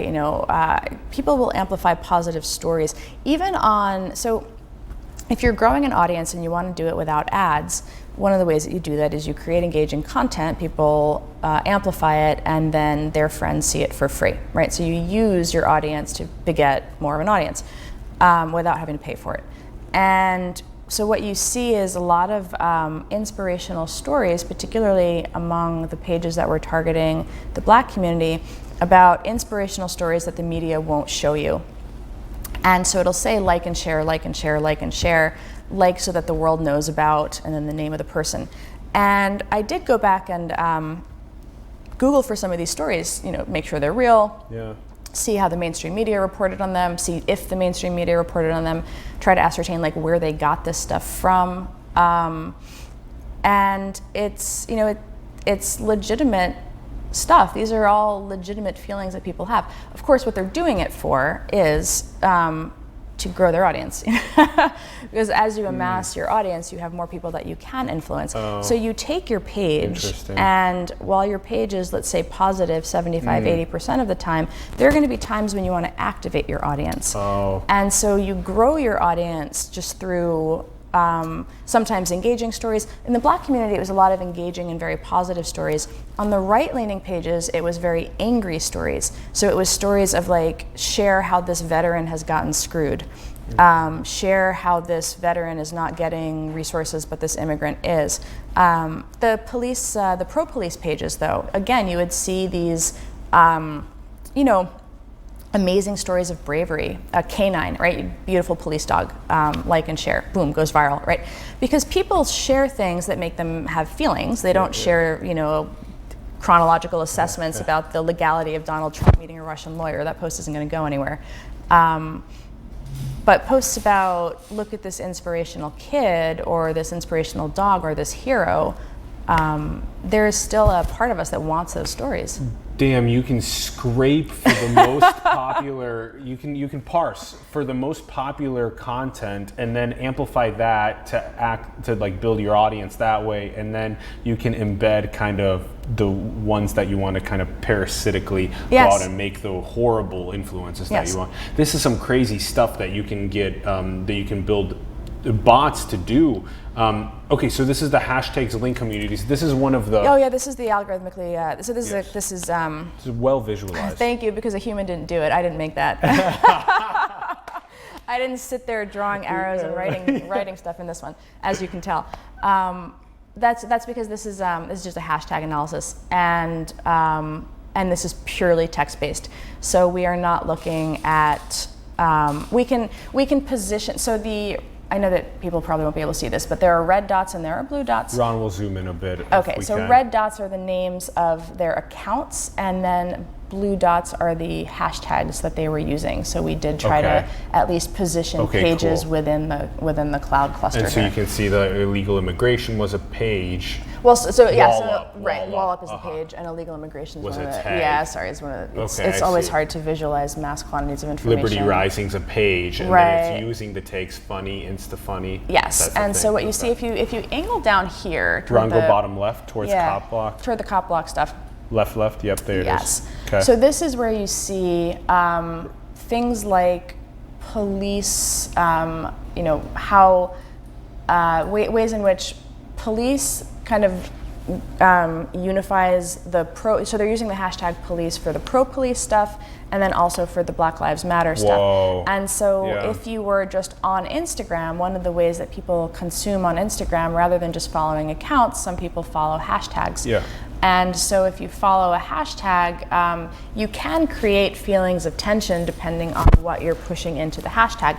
So if one person is following hashtag police because they're the wife of a police officer, and if one person is following hashtag police because they're part of a community that's had like issues with officer-involved shootings, you're having a very different experience when you go into that with why you're looking for that hashtag. And so there is an opportunity at that point to create some of the tension and the more direct conflict by pushing opposing content into the same hashtag. And so that's what you see when you look at the hashtag analysis. We were looking at so we need to make memes of nuance and push them into the tags that are being looked at by both parties. I'm trying to think of the solutions, Renee. I know.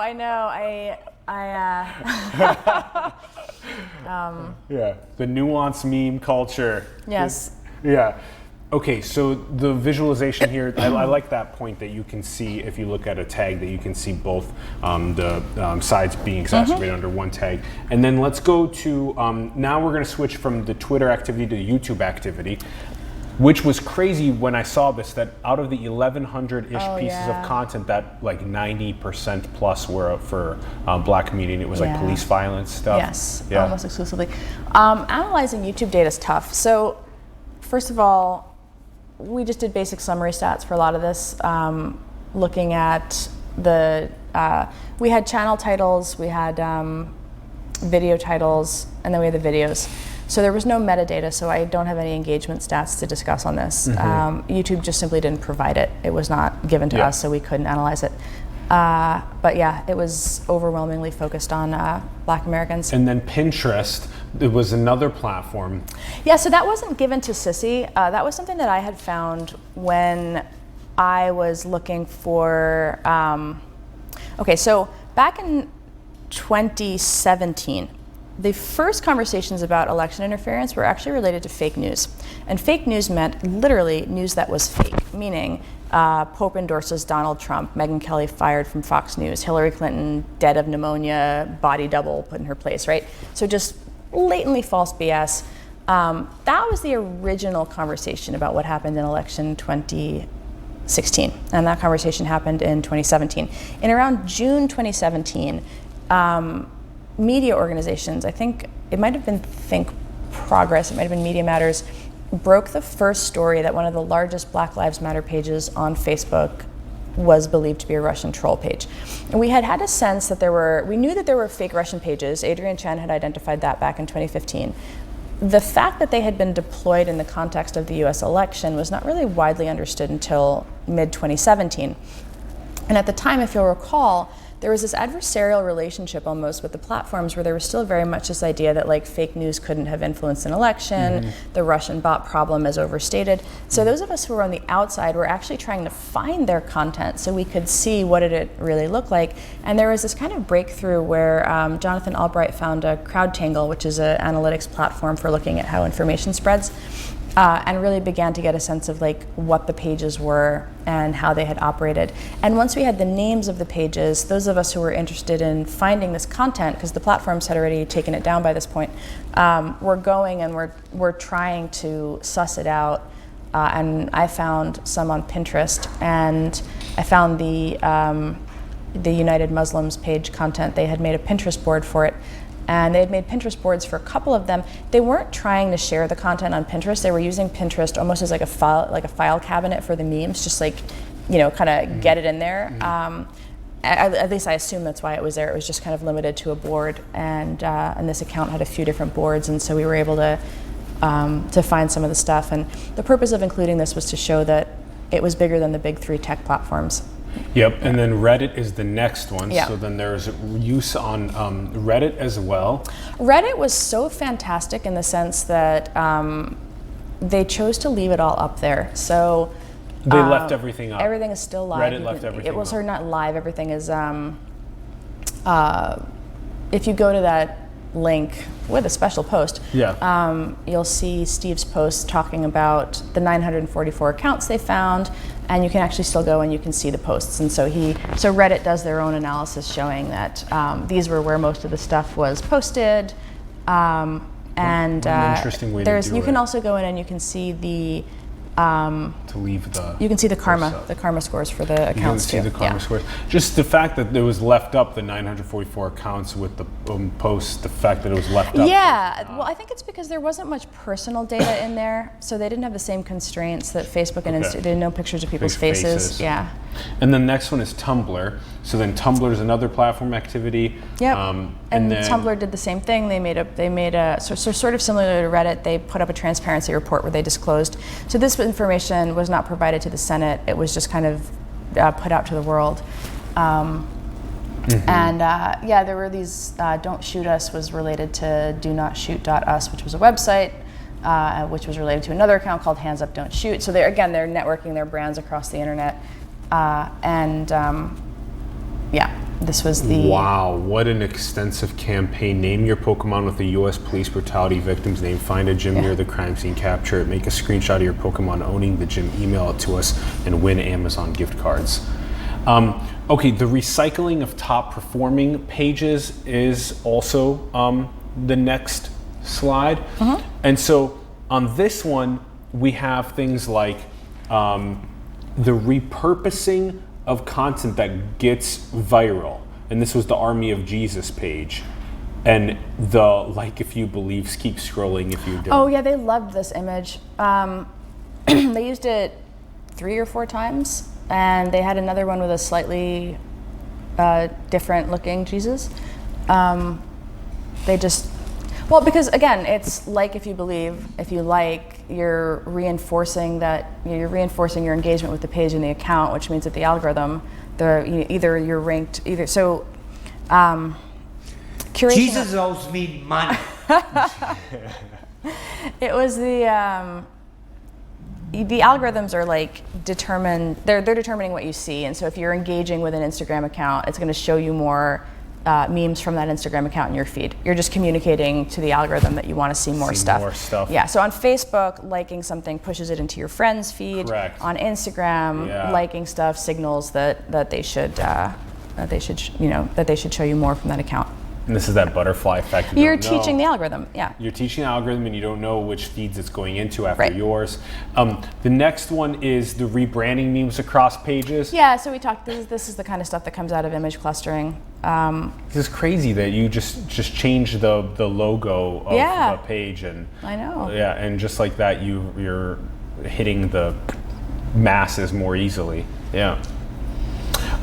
Okay, and then Next is this was crazy. I just want to spend a little. Yeah, this is the weirdest thing. You can build an audience, kind of like we were saying earlier. You can build an audience with content that people like, and then all of a sudden you can be like Jesus, yeah, or Texas, which is such a remarkable cultural gap here in that people who want women are like bacon are not the audience that I would assume to seamlessly transition into Jesus memes, but what do I know, Yeah. Maybe they had some drop off there. But what I do want to highlight with this though is if you look now, Facebook will show you that pages that have been renamed for just this purpose, right? Wow. So I don't know that they do it on Instagram, but I do know that on Facebook. So Facebook now has page transparency features that are partly a result of the fallout from this operation, which is to say, you used to not know that the Bernie Sanders meme page you're following used to be, a Kermit the Frog page or whatever, right? Or something else that was kind of audience hacked to get to a certain size. Yeah, and then again, that certain size conveys a sense of credibility, a sense of quality, and then they turn it to something else. And so this was the weirdest thing though. I got the data set, and I explained the whole cleaning thing, so I'll say this here, but so I'm looking at the image number, so all of the posts are indexed.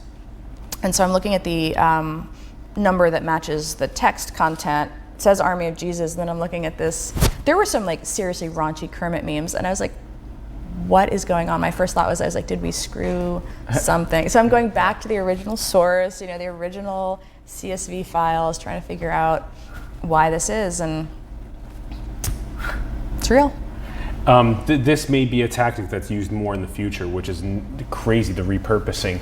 But also doing things like e-commerce, selling merchandise, also running things like a digital marketing shop. The next asset, Ron, is doing things like promoting people to get involved in the causes. The stickers, the stickers really blew me away.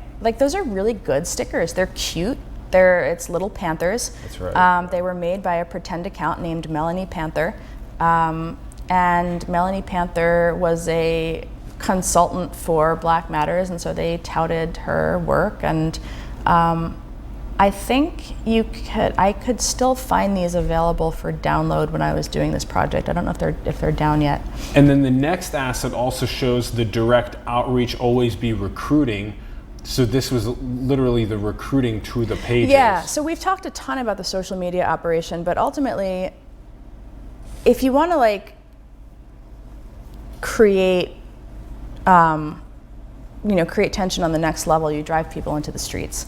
And so there were about 81 different events that pushed people into the streets, and literally Facebook events. And some of them were their own events that they created. Some of them were events that they amplified. And so many of the events were protests, and they wanted people to go and to document the protests also. Yeah. So these are everything from come create content for us, come design for us, and then you would see, hey, can you go photograph our protest? Can you go YouTube or live stream our protest? And so they're bringing in real people to act as vectors, both for kind of in-street action, and then also people to document in-stream action. It's interesting if you think about it in the context of pseudo events, the idea that there are events that are created wholly for media consumption, and the way that they're using that capability, the capability to leverage online communities to create real-world discord, to document it so that they can then make hay of it back online. And that is a very interesting cycle to look at as we think about how real world and online world propaganda. A bot can make you go into the streets and go and do something, and then videotape it representing that bot's organization, and then put it on your accounts, and it's a crazy cycle now. Okay, and I just want to quickly mention did you guys use optical character recognition? Yes. What was Oh, what a mess that was. Yeah, how did you? Well, I'll say that OCR is not, it doesn't always yield particularly meaningful results, which was one of the reasons why I went through and did so much manual review. It's hard to get good data out of it, and we did it, and we similarly chunked the YouTube videos into stills and tried to see what was worth extracting from that. You try all manner of exploratory analyses to decide what's worth doing. It turned out the OCR data wasn't very useful. Wasn't very useful. But we tried. Interesting. And then the mimetic propagation in the impact, it's like the mimetic spread. Mm-hmm. I like how you called this, the 3 words were propagation, persistence, and impact. That is a DARPA framework. Okay. And so that link goes to a DARPA paper on persistence, propagation, and impact. I wanted to try to both credit, obviously, prior art, but also explain how research done from 2012 to 2015 on social media manipulation, propaganda, that those frameworks that we were thinking about in 2012 did kind of manifest in reality. And so how do, both from the standpoint of what should we have learned and also what did we learn, and how do we tie that knowledge base back to where we are today.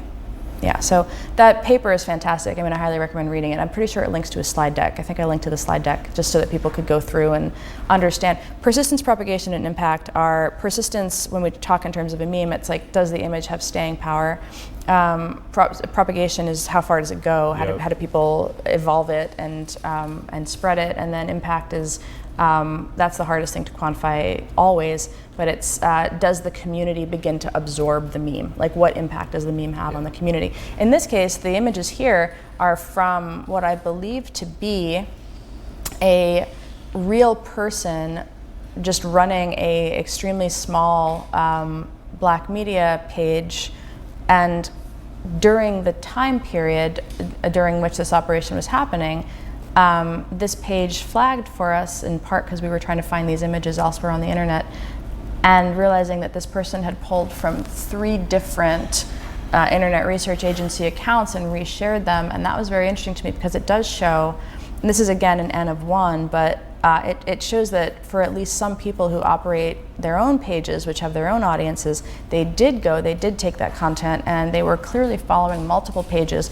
So that whole interwoven mess diagram that we talked about earlier, that is exactly what the purpose of doing that was, right? And so here, this page really threw me for a loop where I was like, I'm pretty sure this is a real person. I'm pretty sure this is not Russian.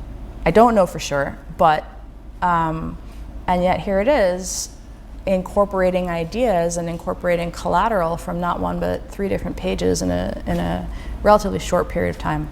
So it's interesting to think, a lot of the question about impact is like, did it swing the election? I think the more interesting questions about impact are, how is it internalized and how does it transform the way we think about ourselves and our communities and our country? Yep. And then the posts about the in-group identity, we've touched on this here, just some more examples. Time to make America believe again. Ignore for Satan team, like for Jesus team. I mean, the English isn't great there. yeah, correct. Stuff like that. The suppression narratives is the next one. I won't vote, will you? Yeah, there's a lot of that. I'm with her. Thanks for the vote, team. Yeah, so the operation became very political late 2015 when the Republican primary was heating up, and then, of course, through the general election. And again, the overwhelming majority of it was to erode support for Hillary Clinton among communities that would have been inclined to vote for her, such as, traditionally speaking, the Black community and women and feminists. Yeah. And then do not vote for oppressors. I mean, there's some crazy stuff in here. This is one I just want to highlight quickly, is that being patriotic, if you look at some of these memes, you can start telling maybe in the, go to the bottom right, middle right, Ron. If you zoom to the middle right, you can see this is the last year of Obama's presidency. Like and share if then makes you happy. And so that's a classic slip in accent with Russia and the US. Yeah. That versus then. There's a, I don't want to go into all the tells because it's because a lot of them still tell, but but there is this was like during the primaries they were adamantly pro-Trump. They liked Rand Paul for like a hot second and before moving to Trump. But this was just looking at how political narratives clustered and yeah. Yep, and then what we can also try and uncover why, right? Why the pro-Trump? What's the reason why? Yep. The next one's Heart of Texas, which you mentioned at the beginning. Oh, this was just actually just from like a clustering standpoint. We were looking at flags and state images. Yeah. And what's crazy about this is that to do something like a Texit or a Cal exit, right? California exit or Texas exit is a massive, crazy thing that like you could break really a like state secessionist off of, movements because that's how you start the crumbling of the way literal division and crumbling. Promoting conspiracies is the next one. Who killed Seth Rich? Also, this is not Hillary Clinton. Where's that's the next one, Ronnie? Who killed Seth Rich? And this is not Hillary Clinton. Where is the real one? Things like this, and then we talked about that. That's the. I didn't believe the media, so I became one. And then that last one on the left is targeted to the left. Yeah, I think that's something that people do need to understand. There's a lot of the idea that things like media erosion target right-wing audiences, but no, they did it for everyone. It was everyone. The idea that you cannot trust the mainstream media, you cannot, so even liberals. The L with the bird on it was a page called Born Liberal.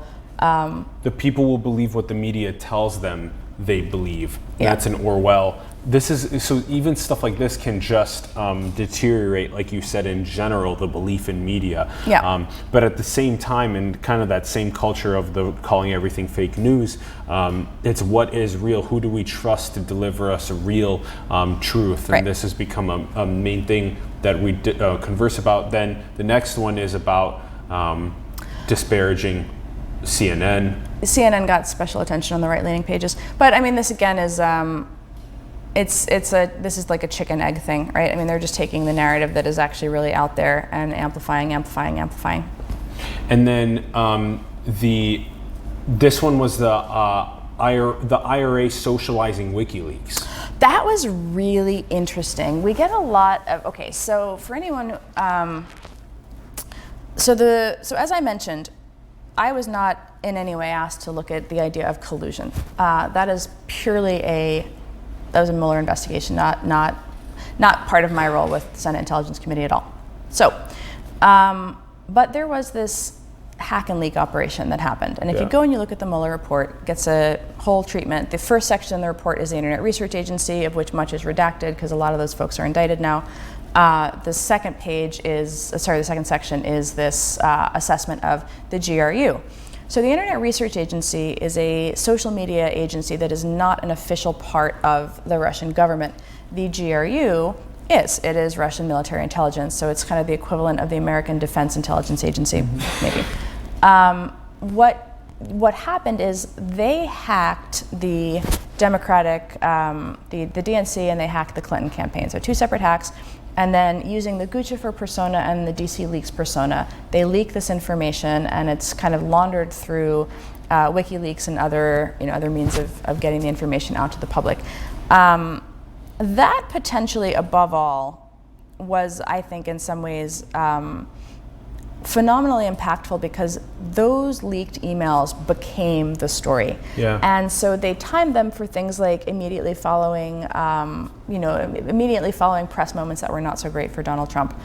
But they also did this socialization where, how do you bolster support for WikiLeaks? How do you reiterate that Julian Assange is a noble freedom fighter, that WikiLeaks is, a staunch defender of freedom, and how do you make people trust that cache of documents? And so what you see is leading into the internet, to those dumps, these posts come out, sort of socializing the idea of Assange as a great guy, and these documents is, very important.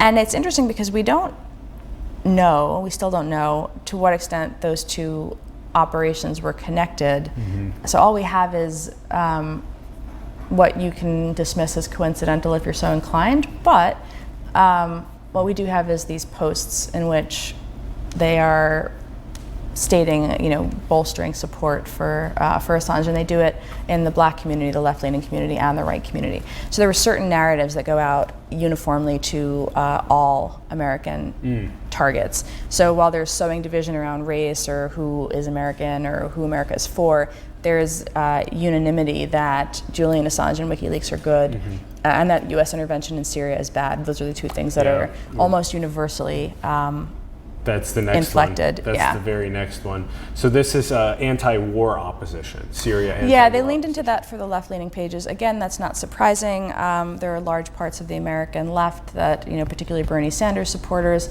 Jill Stein supporters, who have very strong anti-war beliefs, and that is a driving force behind their vote. And so they leverage those to reach that audience. And the next one is another anti-war, and this is that. Oh, that was that was targeting veterans. That was like mocking the idea that ISIS was. So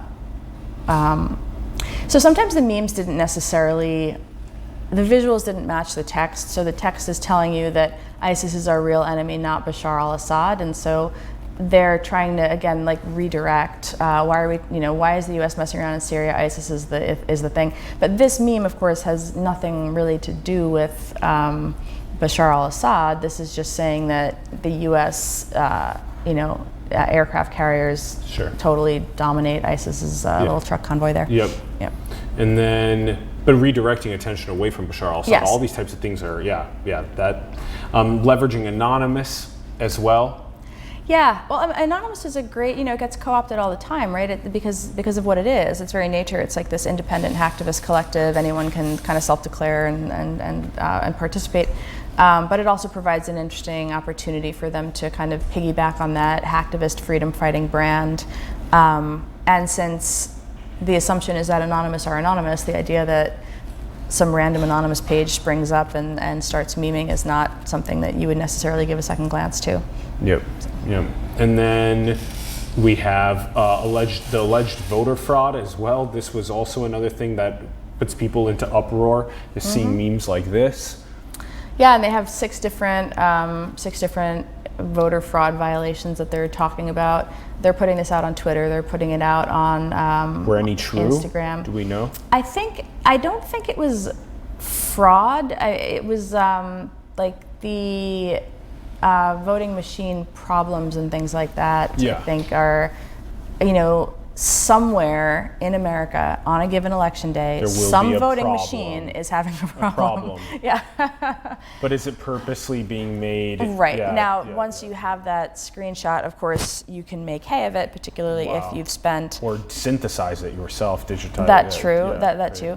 But you can reach out to your audience and you can amplify this as an example of we told you this was going to happen. We told you Hillary was going to steal the election. Now here it is realized. And then the influencing on the Republican Party. This is that was just the primary stuff. So these slides were prepared in the course of several briefings for Senate staffers and others. We're trying to convey quickly as possible. Here are things that happened, and it's interesting to convey that, particularly realizing that some of the people who see your briefing are the people who were targeted, and so trying to figure out how to convey the fact that this is, regardless of what you think of President Trump, this is a nonpartisan issue, and two of the senators who appear in these images who were targeted were Senator Cruz and Senator Rubio, and so trying to reinforce the universality of this as a problem for America as opposed to a problem for the Democrats or a problem for the Republicans is, I think, one of the reasons why it's so important to try to get at this kind of these kinds of narratives. Why was there a pro-Trump slant? These questions. The next one is in the 2016 election. One of the assets, Trump, we need closer relations with Russia, gains Putin's support. This is that the United Muslims of America support Hillary. Yep. Yeah. And then the next one is also vote for Jill Stein. You mentioned this a little bit earlier.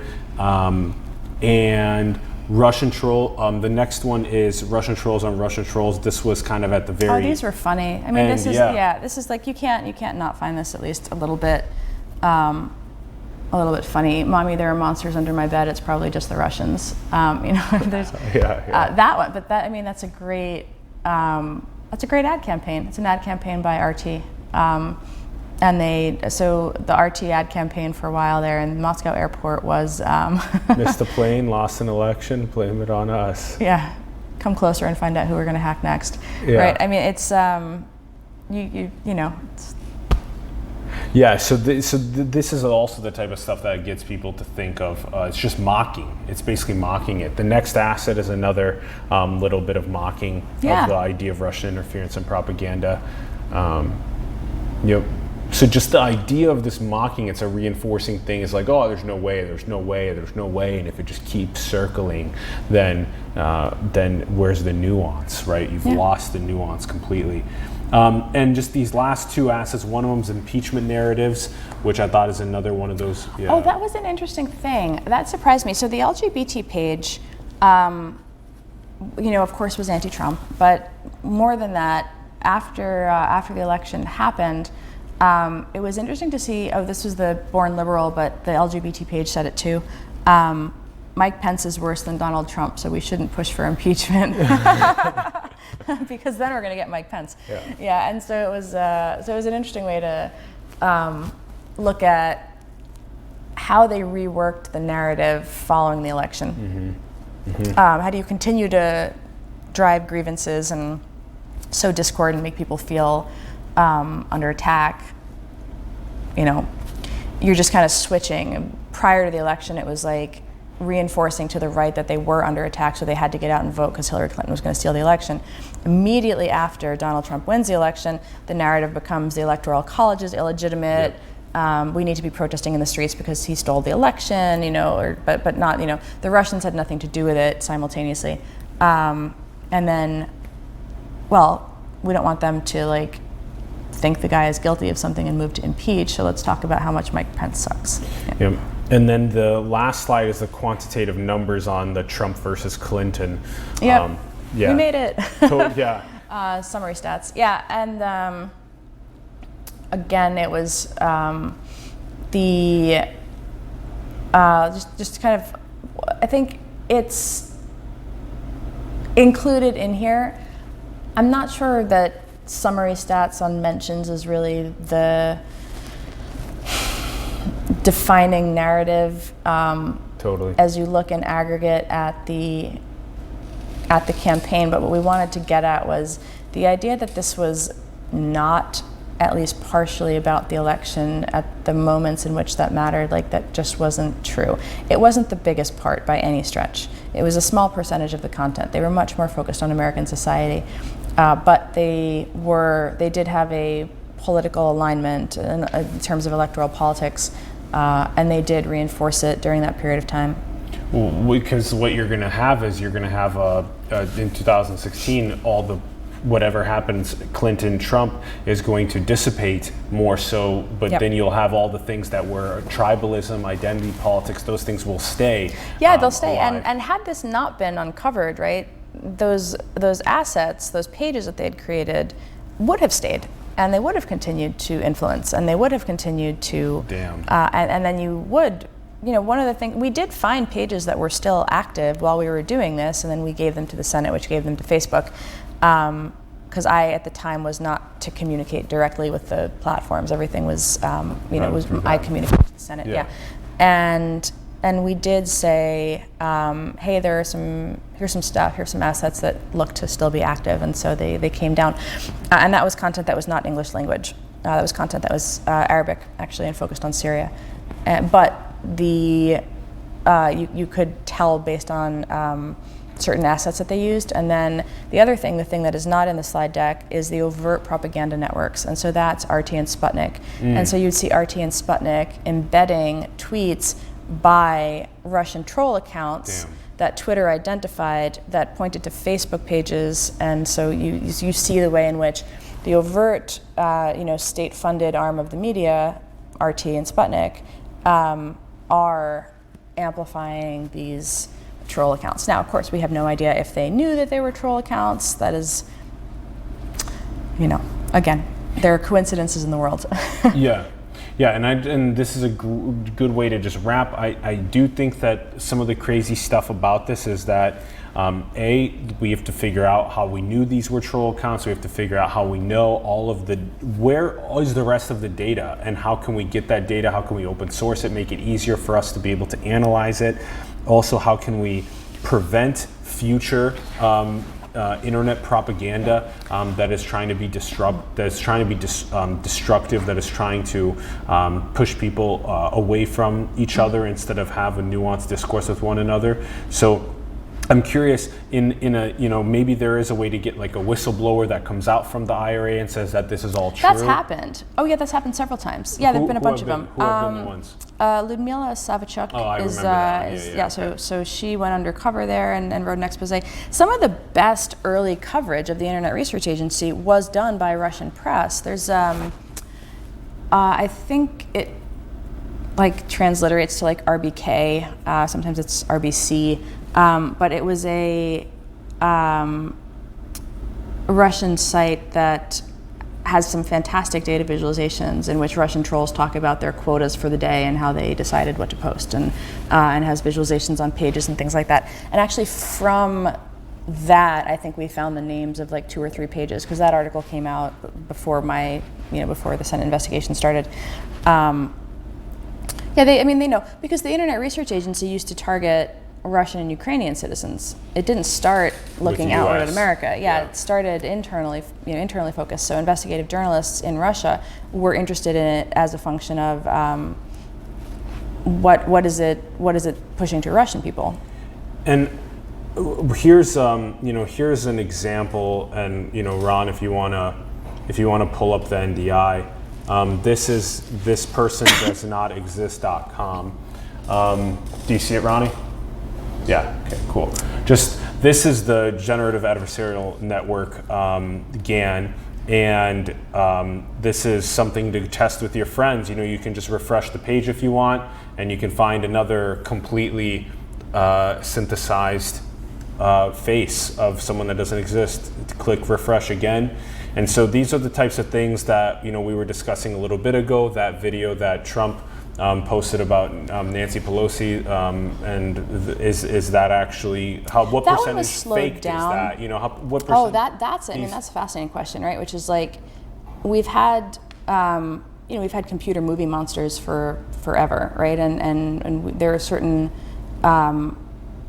fiction is a thing, of course, and so technology to fabricate is not new. Photoshop is old. But as the technology changes, you can, rather than edit something, you can create it, and that's the difference. So a true deep fake is not an edit it's not a splicing together of videos. It's actually having the AI generate the content. Yes. And that's distinct. What Trump tweeted with Nancy Pelosi, my understanding, based on being on Twitter last night, was that was sort of edited real footage. There were a couple of videos of her that were floating around last night where in one she'd been slowed down to make her sound drunk. That is more of like manipulation of real footage, which is a thing that has existed in the world for a while, as opposed to also last week on the internet, the generative audio of Joe Rogan. Yeah, correct. Right, where Joe has so much content on the internet, podcasts, YouTube videos, audio, just tons of it. And so you use the existing data to train the AI, and so if you're a public figure who has a sufficient amount of images of your face and the sound of your voice out there, people can make a deep fake of you saying whatever it is that they want to make you say. Yep. And it's not real, and it's not an edit of footage, it is brand new footage. So people can't go back, video editors can look and see like, this video was slowed down, this video was sped up, this video was spliced. When the video is generated out of whole cloth, As the technology improves, it's much harder for someone to forensically say, like, is this a secret leaked audio recording of Joe Rogan or Nancy Pelosi taken in some dark alley somewhere that they don't want you to know about? This is the pressing issue. We have to become better critical thinkers. We're all talking about this. How do we do that? How do we teach kids that? How do we teach adults that? How do we geopolitically work together moving forward? These are some of the most pressing questions of our time through the exponential technology age. That's why we talk about these things on the show. And Renée, this has been such a pleasure. I can't believe we went through all of that. Yeah, well, it's the least we can do for the months and months of work by the thank teams, you. No, I appreciate that. And also hopefully we can inspire other people to, like we say, have a vaccine of critical thinking against some of this type of content that can come up.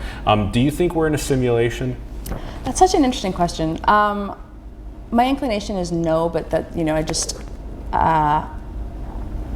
I sort of prefer the simplest explanation, which is, we're here, but I am not a student of physics, and so I follow the conversation. I don't think I have anything really intelligent to add to it. How about you?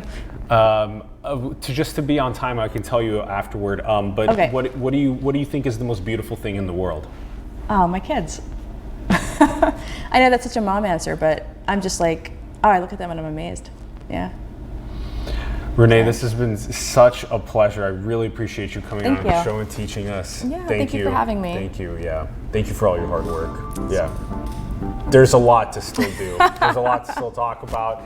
The vaccines, how we make the vaccines happen, the critical thinking vaccines that can prevent the craziness from spreading around the world further, and the unity that we need. Everyone, thank you so much for tuning in. We greatly appreciate it. We'd love to hear your thoughts in the comments below on the episode. Get talking to more of your friends, your family, your coworkers, people online on social media about disinformation, media, and trust. Get talking about it. Also check out the links below, RenéDiResta.com, her Twitter, No Upside. Also download the white paper and the slide deck at disinformationreport.com and share those with people around you. Also, thispersondoesnotexist.com, share that GAN with people. Get talking about it. Also, a huge shout out to Ron Vargas for producing and directing. Thank you for doing this long show, Ron. We really appreciate it. And also, support the organizations, the entrepreneurs, the artists around the world that you believe in. Simulations links are below. Support us, help us scale and grow our impact. And go and build the future, everyone. Manifest your dreams into the world. Thank you so much for tuning in, and we will see you soon. Peace. That's